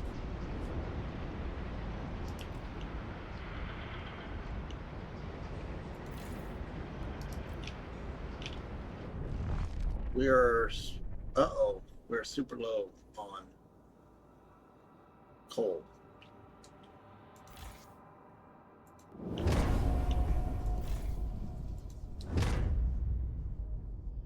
Okay.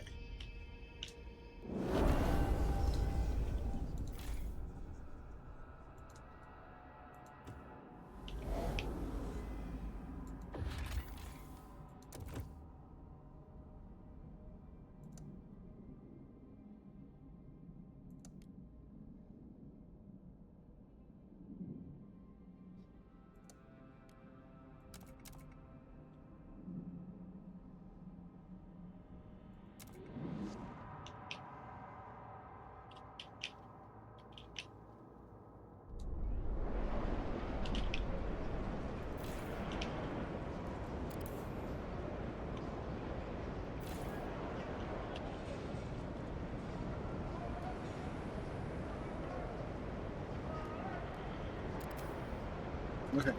Technically, we got enough coal now.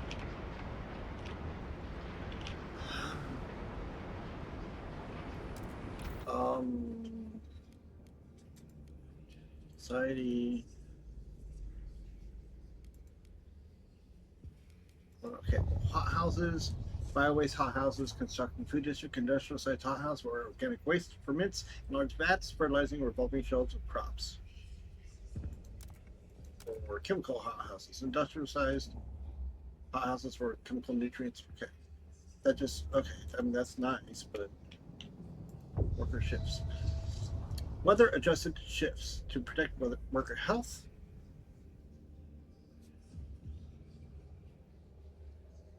Heat demand is lowered.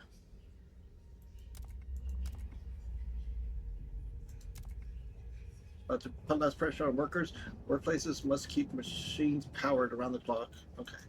To protect worker health, workplace must adapt working hours to weather conditions. That's yeah, that's good actually. Shut up.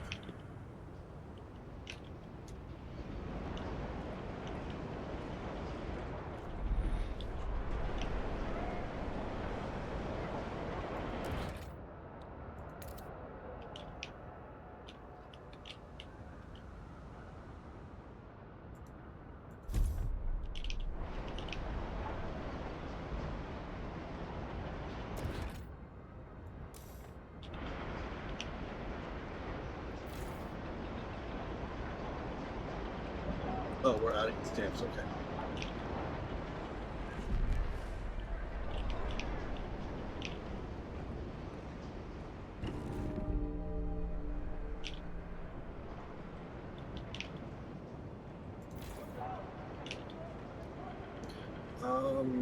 How much does that produce? 150.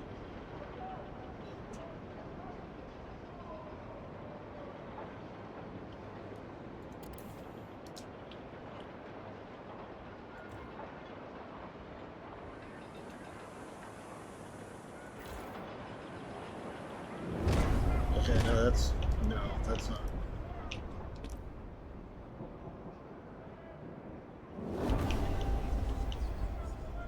Workers insurance. Okay, yeah.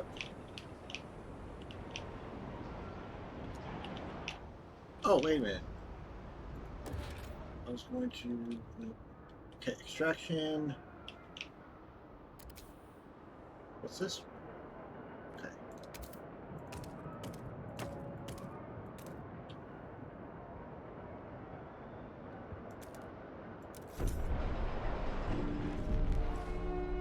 Beware of frostbite.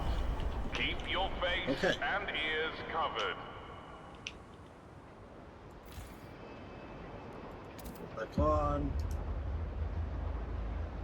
Vote on whether.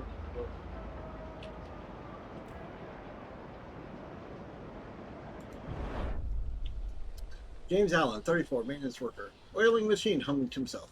Put the pip in, and I take the pip out. In, out, spray it all about. My pa always gave me the belt, never taught me a single thing. I checked the bolt on the left, I checked the bolt on the nut on the right. Left, right, screw it all tight.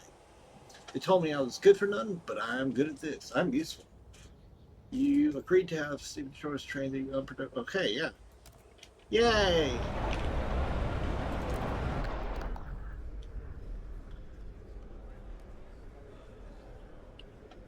Negotiate. The Londoners are open to negotiation.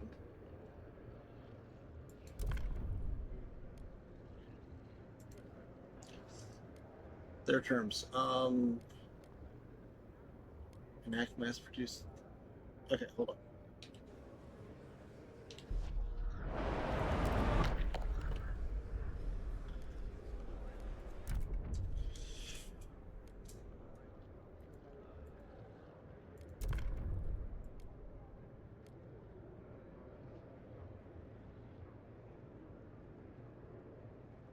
Okay, yeah, we'll research the mine, sure.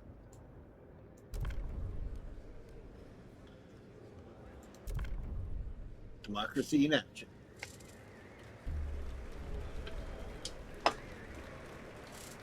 The votes are in. The measure passes. Okay.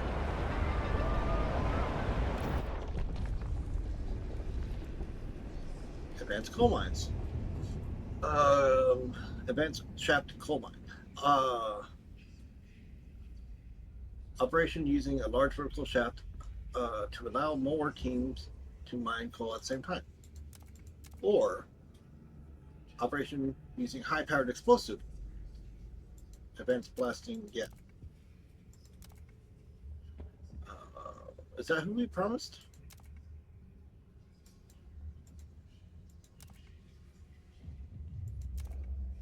Yeah.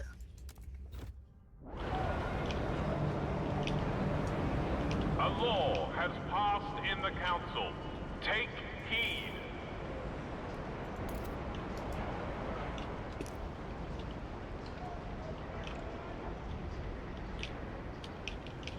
Oh, okay.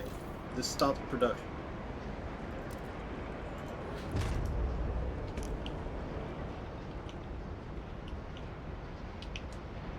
Oh, we got. They're back. Okay.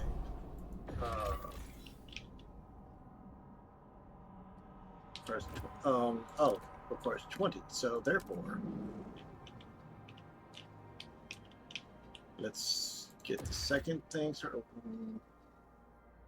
94 more prefabs. Okay, that's 5 weeks from now then.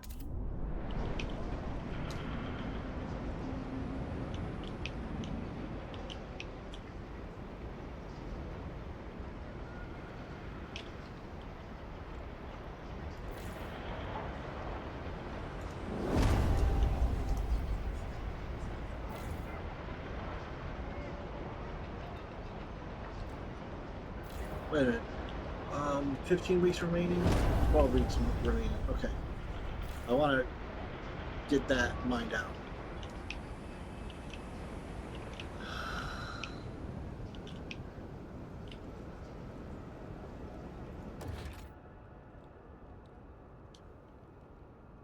One more prefabs. Right.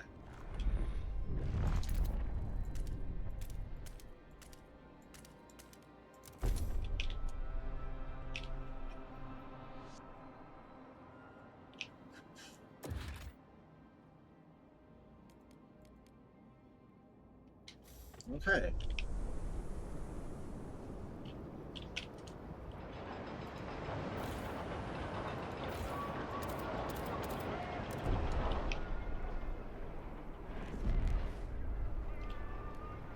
New Londoners don't like me. Do we arrest Steward?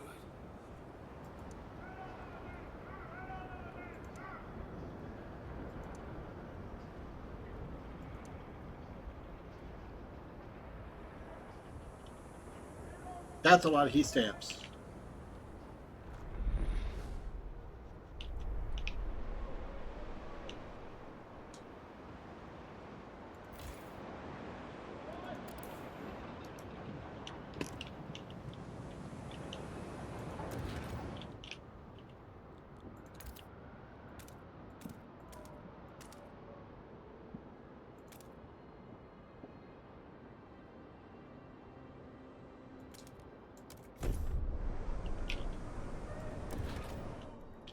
Oh, wait. Oh, Remember to keep your heat lamp maintained.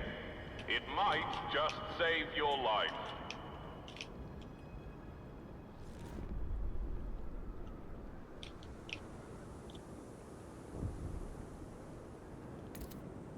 all right, we got 25.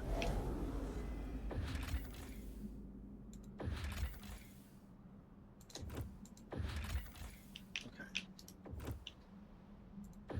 Nope. How many? That's gonna hurt. But, oh yeah, what's happening here?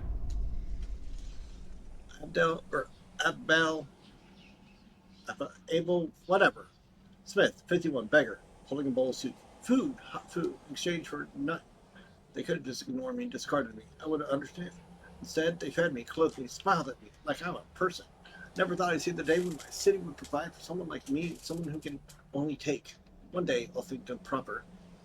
I'll give back. We've made steps toward equality.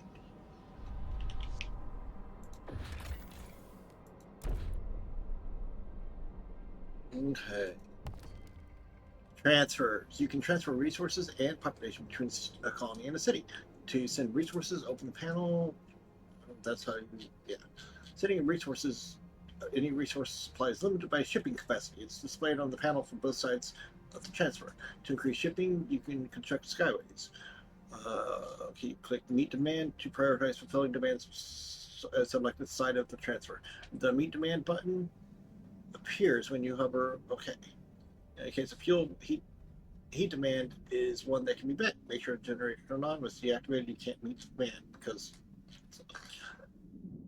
if you have a stockpile resource, you can send it using the send transport button next to chosen resource.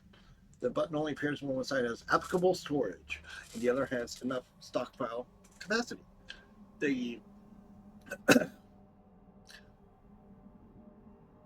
The resources will then be moved from the location on which you clicked send transfer to the other side. So yeah, you can send stuff. Send people to location, open the panel of a chosen colony, and specify the direction and amount. Okay, yeah, so this is just all this. It's basically the same thing. Negotiation. Not all laws you propose will have widespread support. You can negotiate to have a better chance of vote passing. After choosing a group to negotiate with, you can decide what to promise them in exchange for voting with your proposal. That includes actions such as enacting a law they desire, building or destroying a building, or using an action towards a particular community or faction. Making a promise in negotiations will make all hesitant delegates in the chosen community vote for the proposed law. Additionally, some delegates who are against the law will also switch sides. The same logic applies if you want them to vote against the law. Okay. Colonies. Colonies can be established when you connect a suitable site to your city by trails or skyways. To establish a colony, you need to have enough Frostpunk teams to oversee the logistics of the operation and a specific number of cores to construct it. After starting construction, a part of the population from the capital will be permanently relocated to settle there. Colonies have large deposits of key resources, including rarer ones such as oil. As colonies have separate economies from your capital city, you can send resources or people between the city and the colony. The population of colony cannot grow by itself, like in the main city. If you want your colony to develop, remember to send people there from the main city. Make sure your city can maintain itself even with the reduced population after sending the colonists. If your capital falls, you lose, regardless of whether your colonies stand or not. And hubs. Hubs are a unique type of district that covers only one tile instead of 6. Hubs provide positive area effects such as reducing demand for heat, worker, or materials. Okay, we know about hubs. And I'll be right back.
Okay.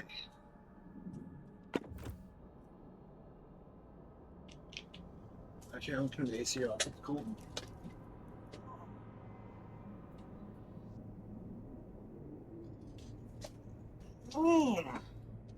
Okay.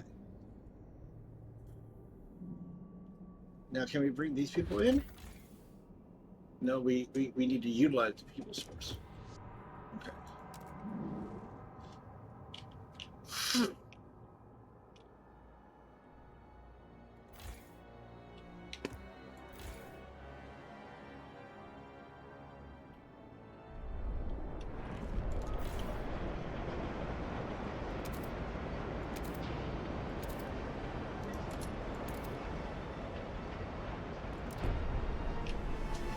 Okay.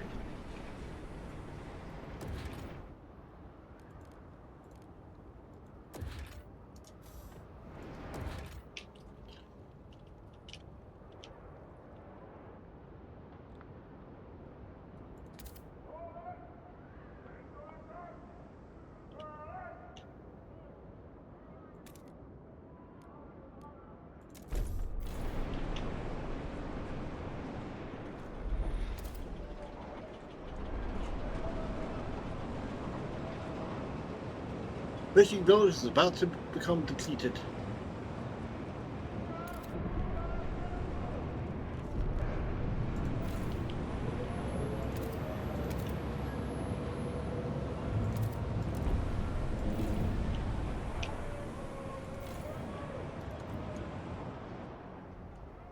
Okay. City. Oh, we got more options.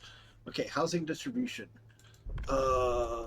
Enforced. We have housing queues. Housing is distributed on a first come first served basis without any other consideration. We could do merit based housing.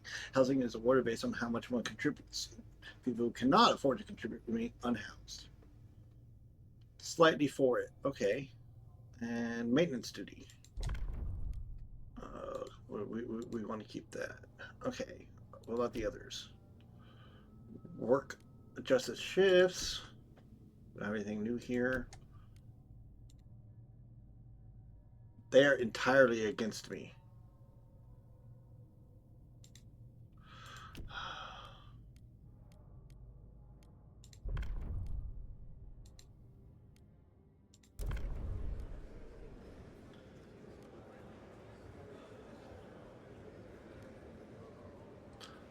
Let's vote. Not that big of a deal if we don't get it. But Hear ye, the noes have it. Okay. Merit-based housing will never pass. Why do they keep trying? You don't know that.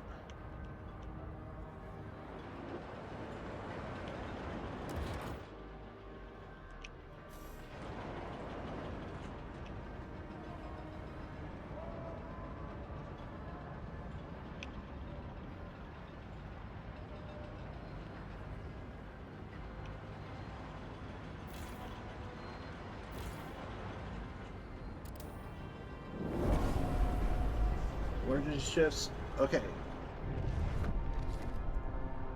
We're done. Oh, stop it. We're done here. So...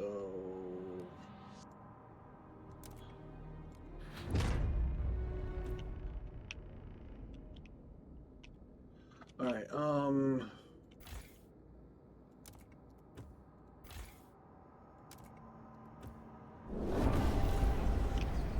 2,281 more people live among us, and we just sent out 3,000? Goodness gracious.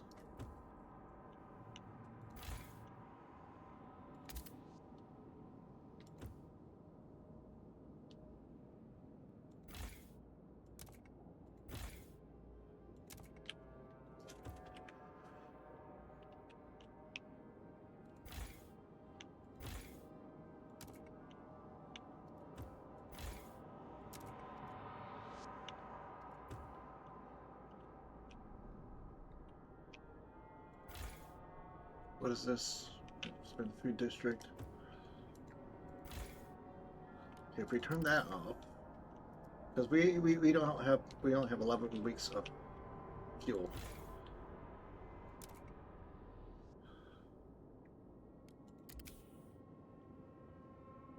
Three weeks, 11 weeks.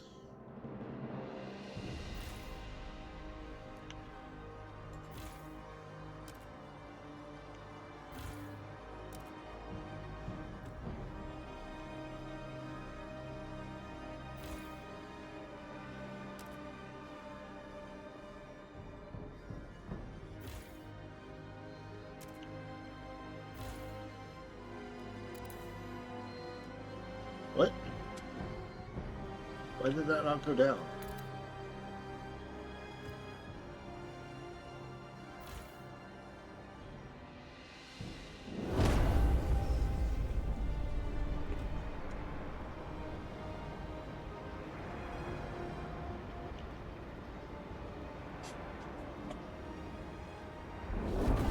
New Londoners demand met. Yay! The New Londoners are delighted you kept your word. They now look upon your rule more positively and consider you a leader with integrity. Okay.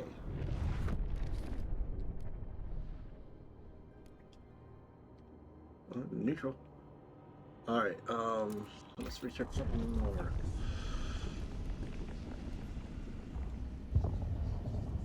Okay, it's fully roof. I didn't mean to hit that.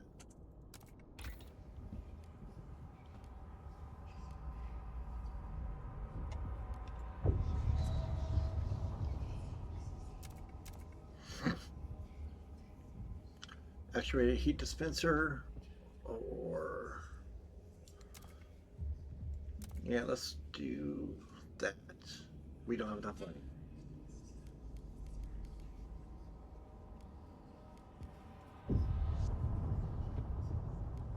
We don't want that.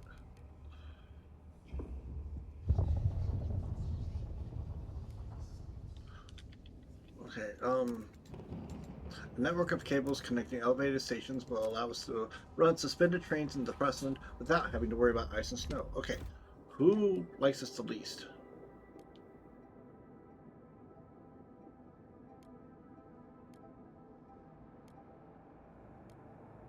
(41, 42). Okay, so everybody is but let's have the Frostlanders do it because I'm kind of leaning towards other people anyway. All right.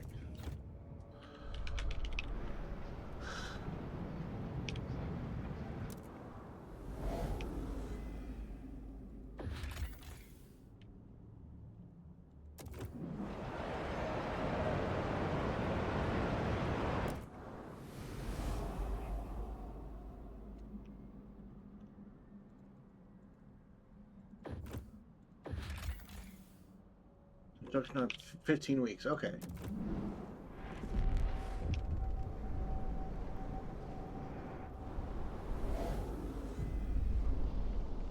Howderim Townsend, 39, Trevor. Sorry, little one. Had to take your mother. It was time. But you're too small for my pile now. Would be ashamed to deprive you of your life for so little meat. Go on, back into the water with you. One day we'll meet again, and then I'll kill you for food. And I'll spare your children, and I'll spare you today. All right. Adaptation.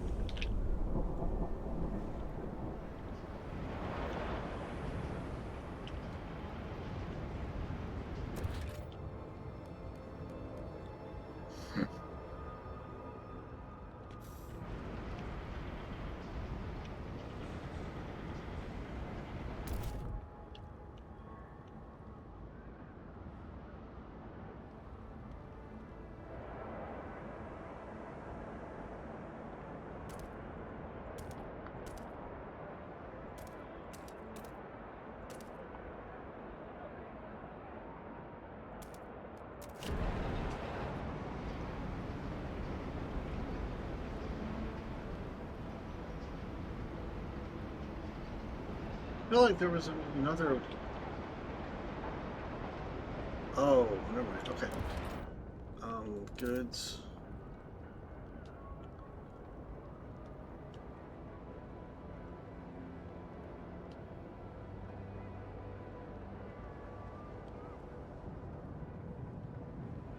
Okay, I didn't quite plan that properly.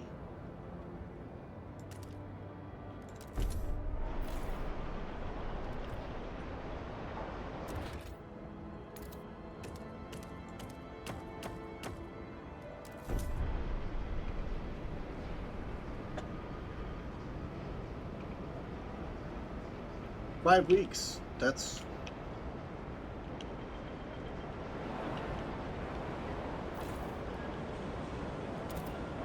no off.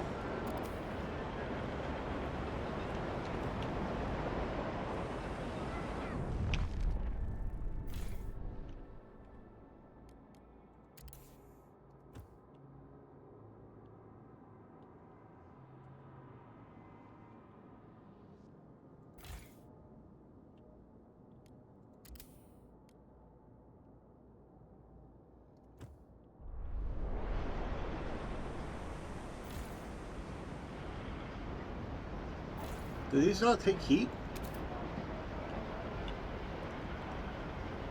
Oh, no. Okay. Materials.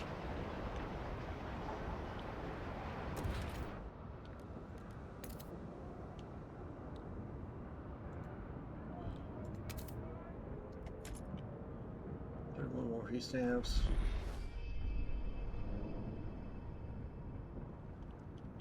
$11 more heat stamps. 1 more week.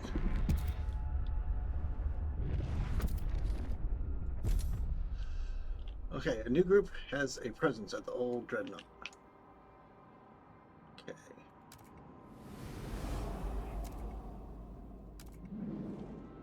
All right.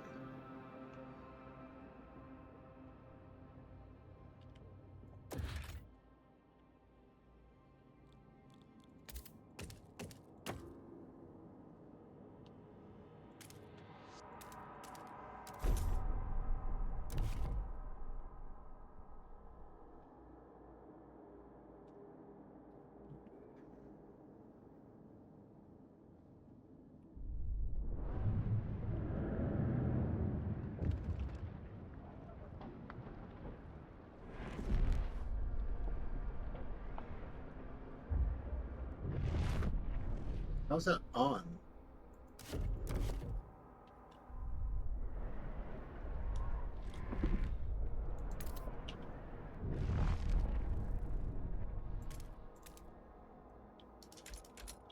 Oh wait, that's the burial. Okay.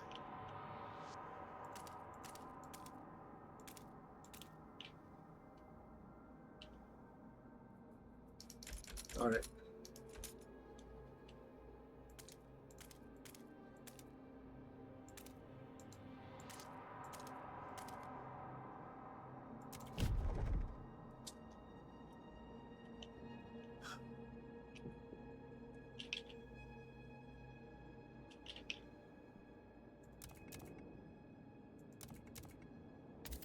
We got something going on in New London. Stuart. Visions of a future, diverging ideas. Steward, everyone in New London is awaiting the moment we get a steady supply of oil. So many fears would vanish, so many dreams made possible, but those dreams seem to be diverging. Saltworks paint visions of an eternally warm New London, as warm as only the eldest among us remember. But pilgrims want to use this newfound power to reach out and settle remote places in the Frostpunk, making it our own. Okay.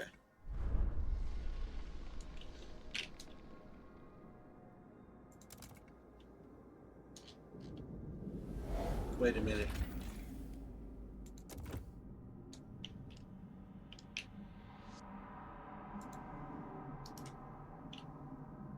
Have I not been mining that the whole time?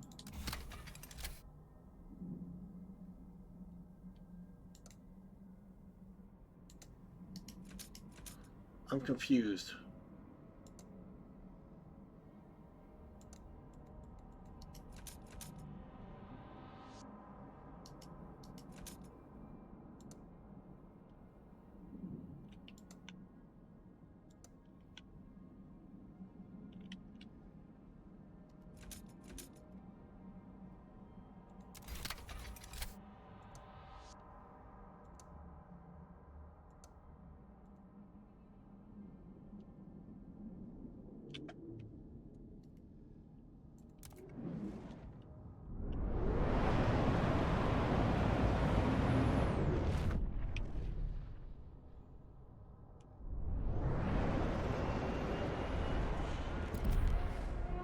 Alright, we're gonna be pretty cold for a while.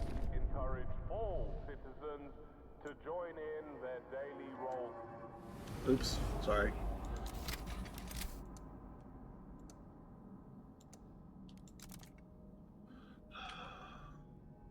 Alright, 2 weeks. Alright, everybody shut everything down.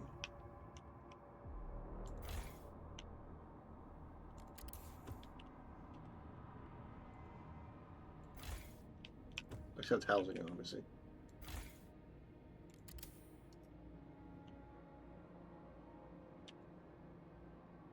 Wait, that was all I needed?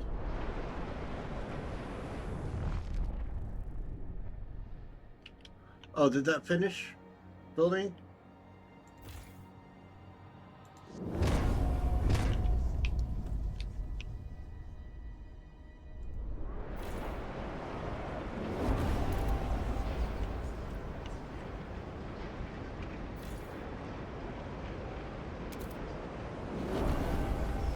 Skyways!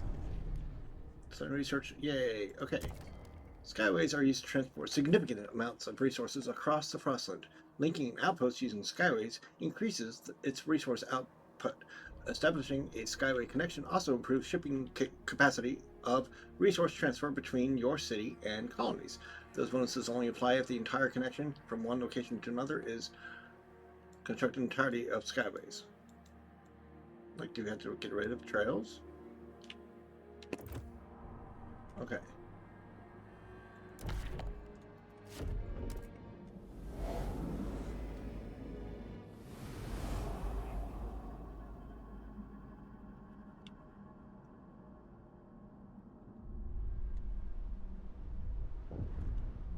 Steward. Steward. Super, struggling with heat stamps. I mean, yeah, okay.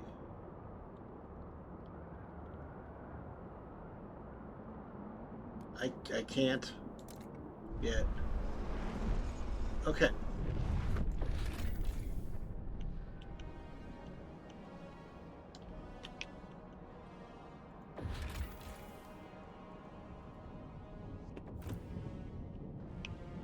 Is there anything I can research?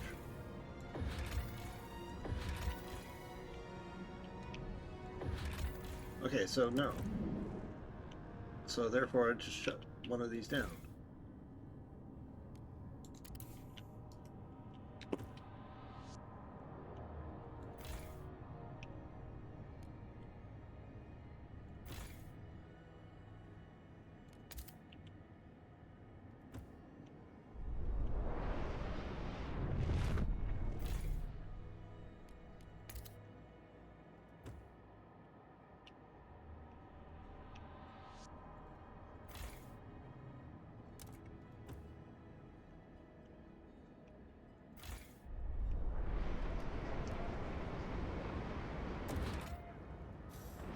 Okay. We need...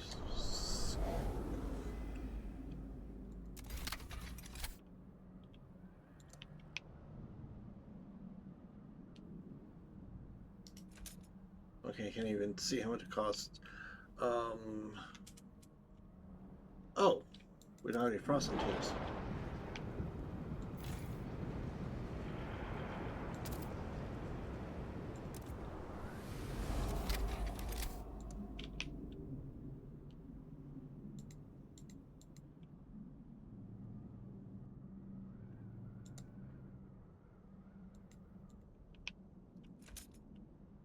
What, I have to go around?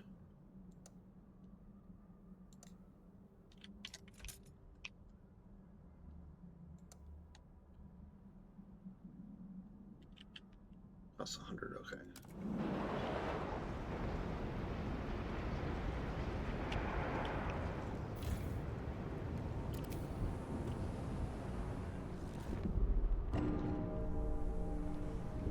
Yeah, people are dying, who cares?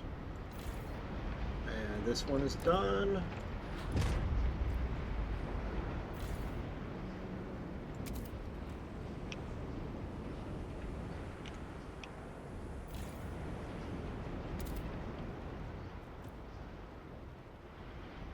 Okay, oh, there we go.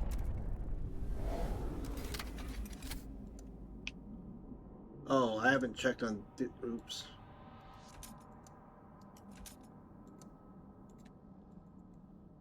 What do we need? Oh, I need employment.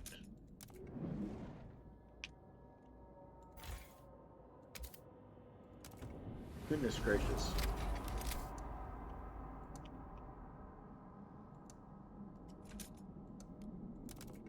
Okay. Let's get Oak Dreadnought going.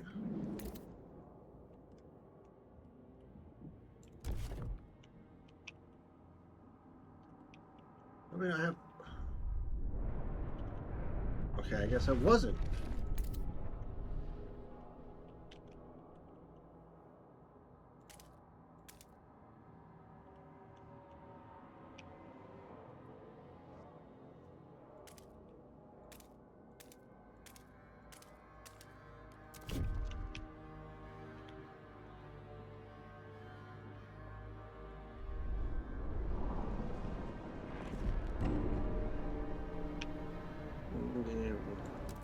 What emergency shifts do I have going?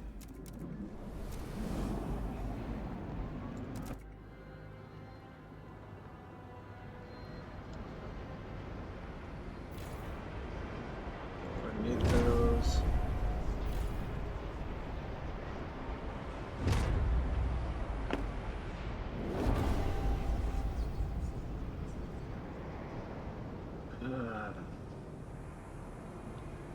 Wait, are we done with the Skyway?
Wait, what is this housing?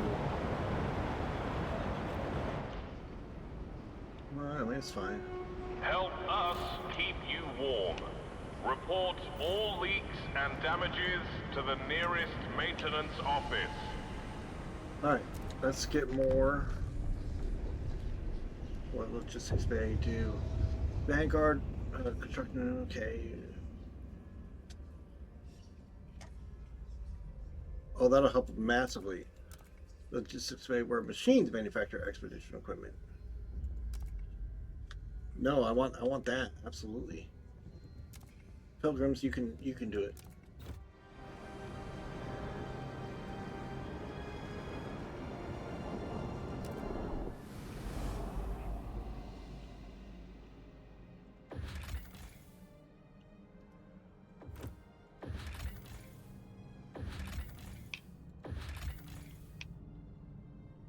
Whoa, that's what?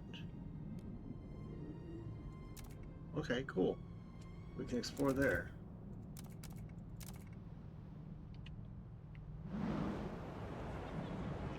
Okay.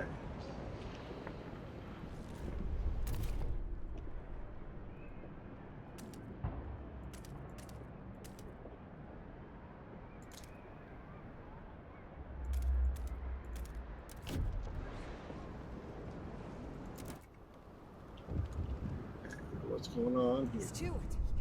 Let's read Steward. While citizens are grateful for our commitment to provide basic necessities for free, it seems to have made some a bit carefree. Madame broke it back into mine, and for what? Some meager rations, poor quality lamp, and the pat on his back? I get the first ones for free, and I don't need no pat, said a youngster who spends his day playing his jerry-built guitar. Some Great Storm survivors are lamenting that work and responsibility are losing their meaning and ask to condition-free essentials.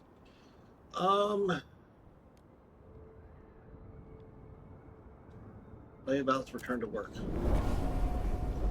So, willingly unemployed or denied the essentials. Okay.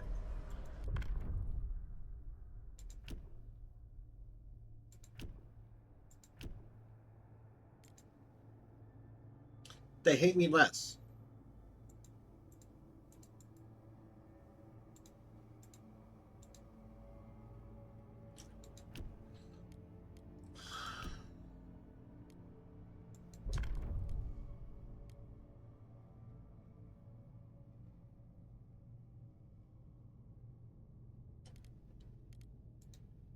I'm going to propose this services exemptions. Get a little bit more income.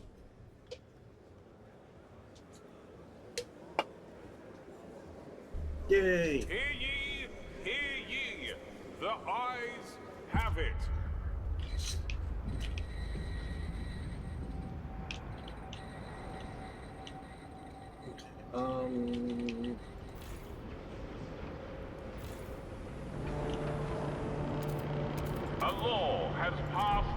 council. Take heed.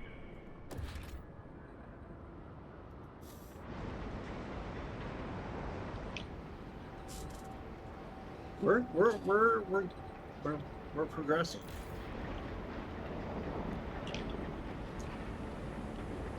"15 weeks of coal left. That's it."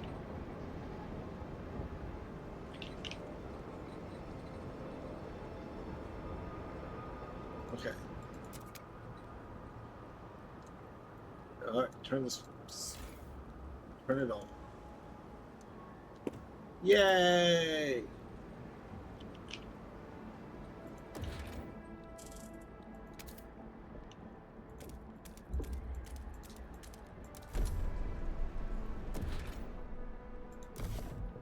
Nope, okay.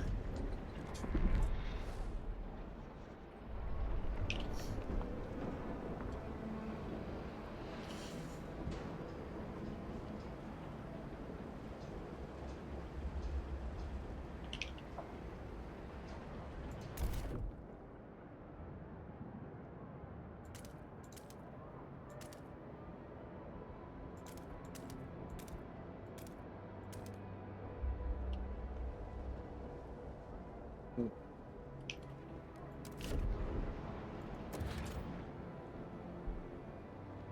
$540 more work.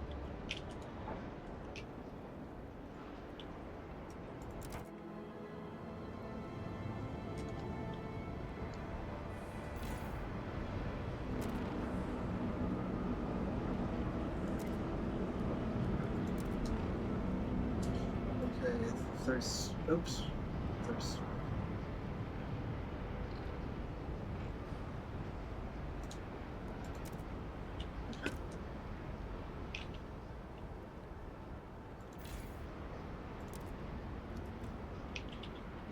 all right.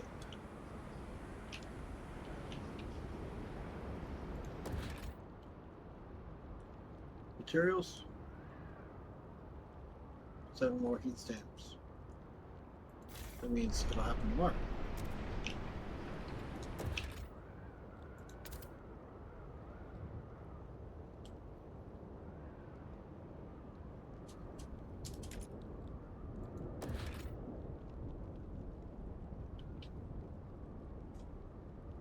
Okay, yeah, that's...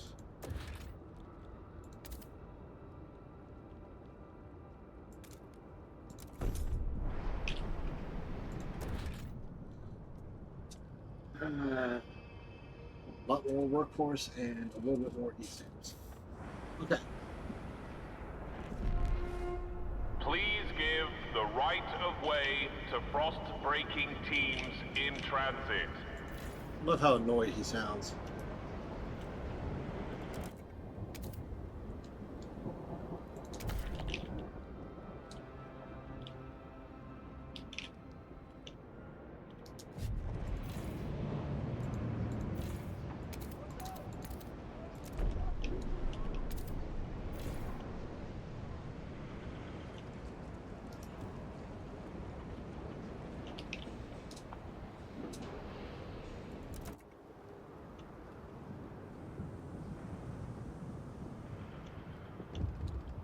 What we got? Looks and Turner, durable goods. Stewart, a young eccentric inventor, brought us a prototype of a lamp generating almost endless supply of light by storing what he calls solar fluorescence. Look at this, a lamp that never runs out. It doesn't need servicing or replacing. And the power can be redirected to other functions, he said excitedly. He's asking for funding to produce it at a larger scale to benefit all citizens. Yeah, let's do it.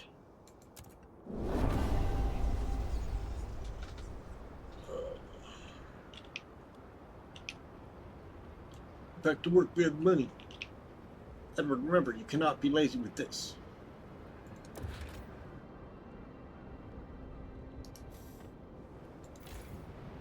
Okay,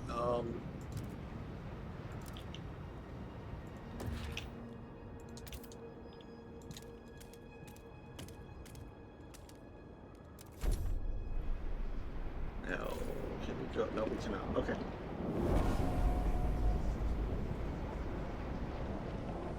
Vanguard Logistics Bay. New building proposed by the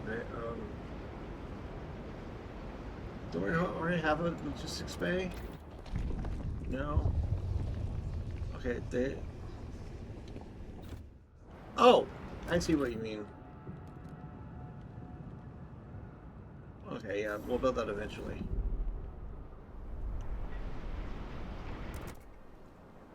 Yay!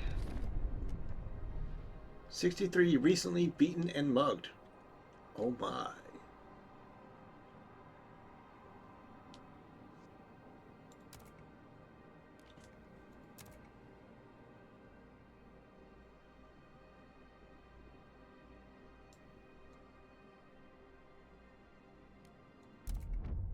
A new fuel flows. Anticipation fills the air as the first transport of oil is sent to New London. To dream of a future without coal feels surreal. To make it happen, however, we will need to modify the generator to turn this black gold into heat. This will be irreversible. What future we build for ourselves will depend on it. We must decide. Okay.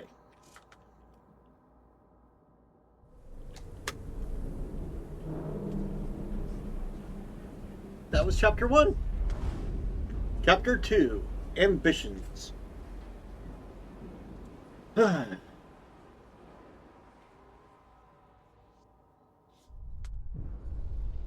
Ambitions, Chapter 2. People cheer as oil reaches the city, but the question of what it means for our future remains. The years of suffering are coming to an end. Let us improve the generator further and pump oil until the snows of the city melt forever, shout the stalwart leaders. However, the pilgrims disagree. What stalwarts want is hubris. New London won't last forever. The frost is our reality. We have to embrace it, venture forth, use oil to settle new homes in the white beyond. We will defeat the frost. Unlock oil pump generator upgrade that uses only oil. Here's the thing.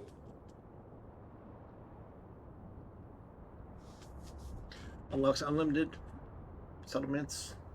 Unlocks ability to exploit unlimited.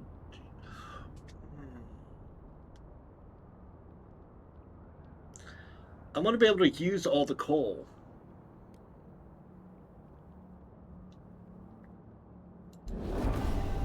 We first need to upgrade the generator with adaptive pumps to use the new fuel.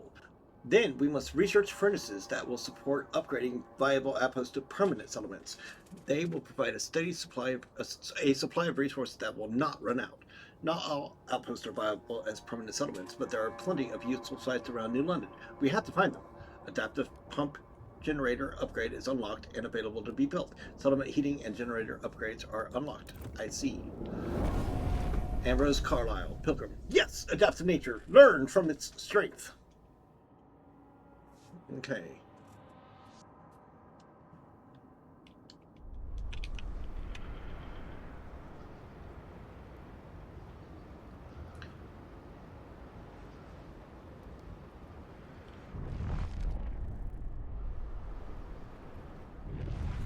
Okay. Oh, we're about to hit warm season. Yay.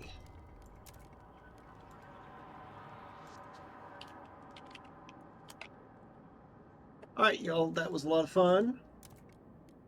And we will pick this up next stream.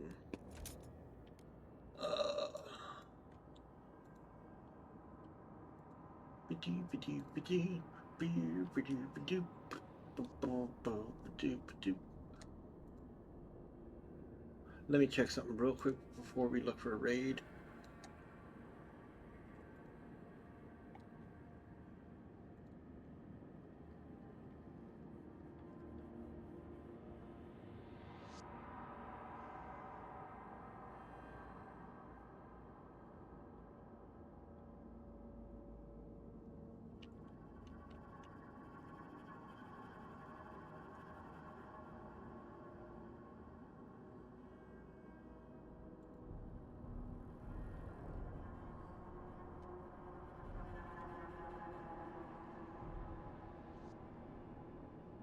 Okay, let's go say hey to commercial.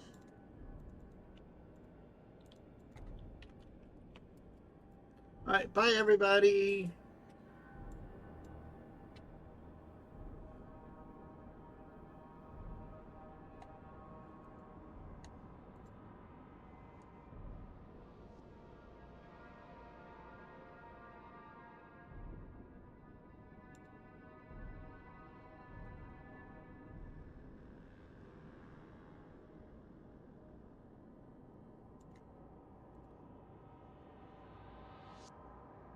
would be me hopping on to kill Radon, and then what? I'd easily like to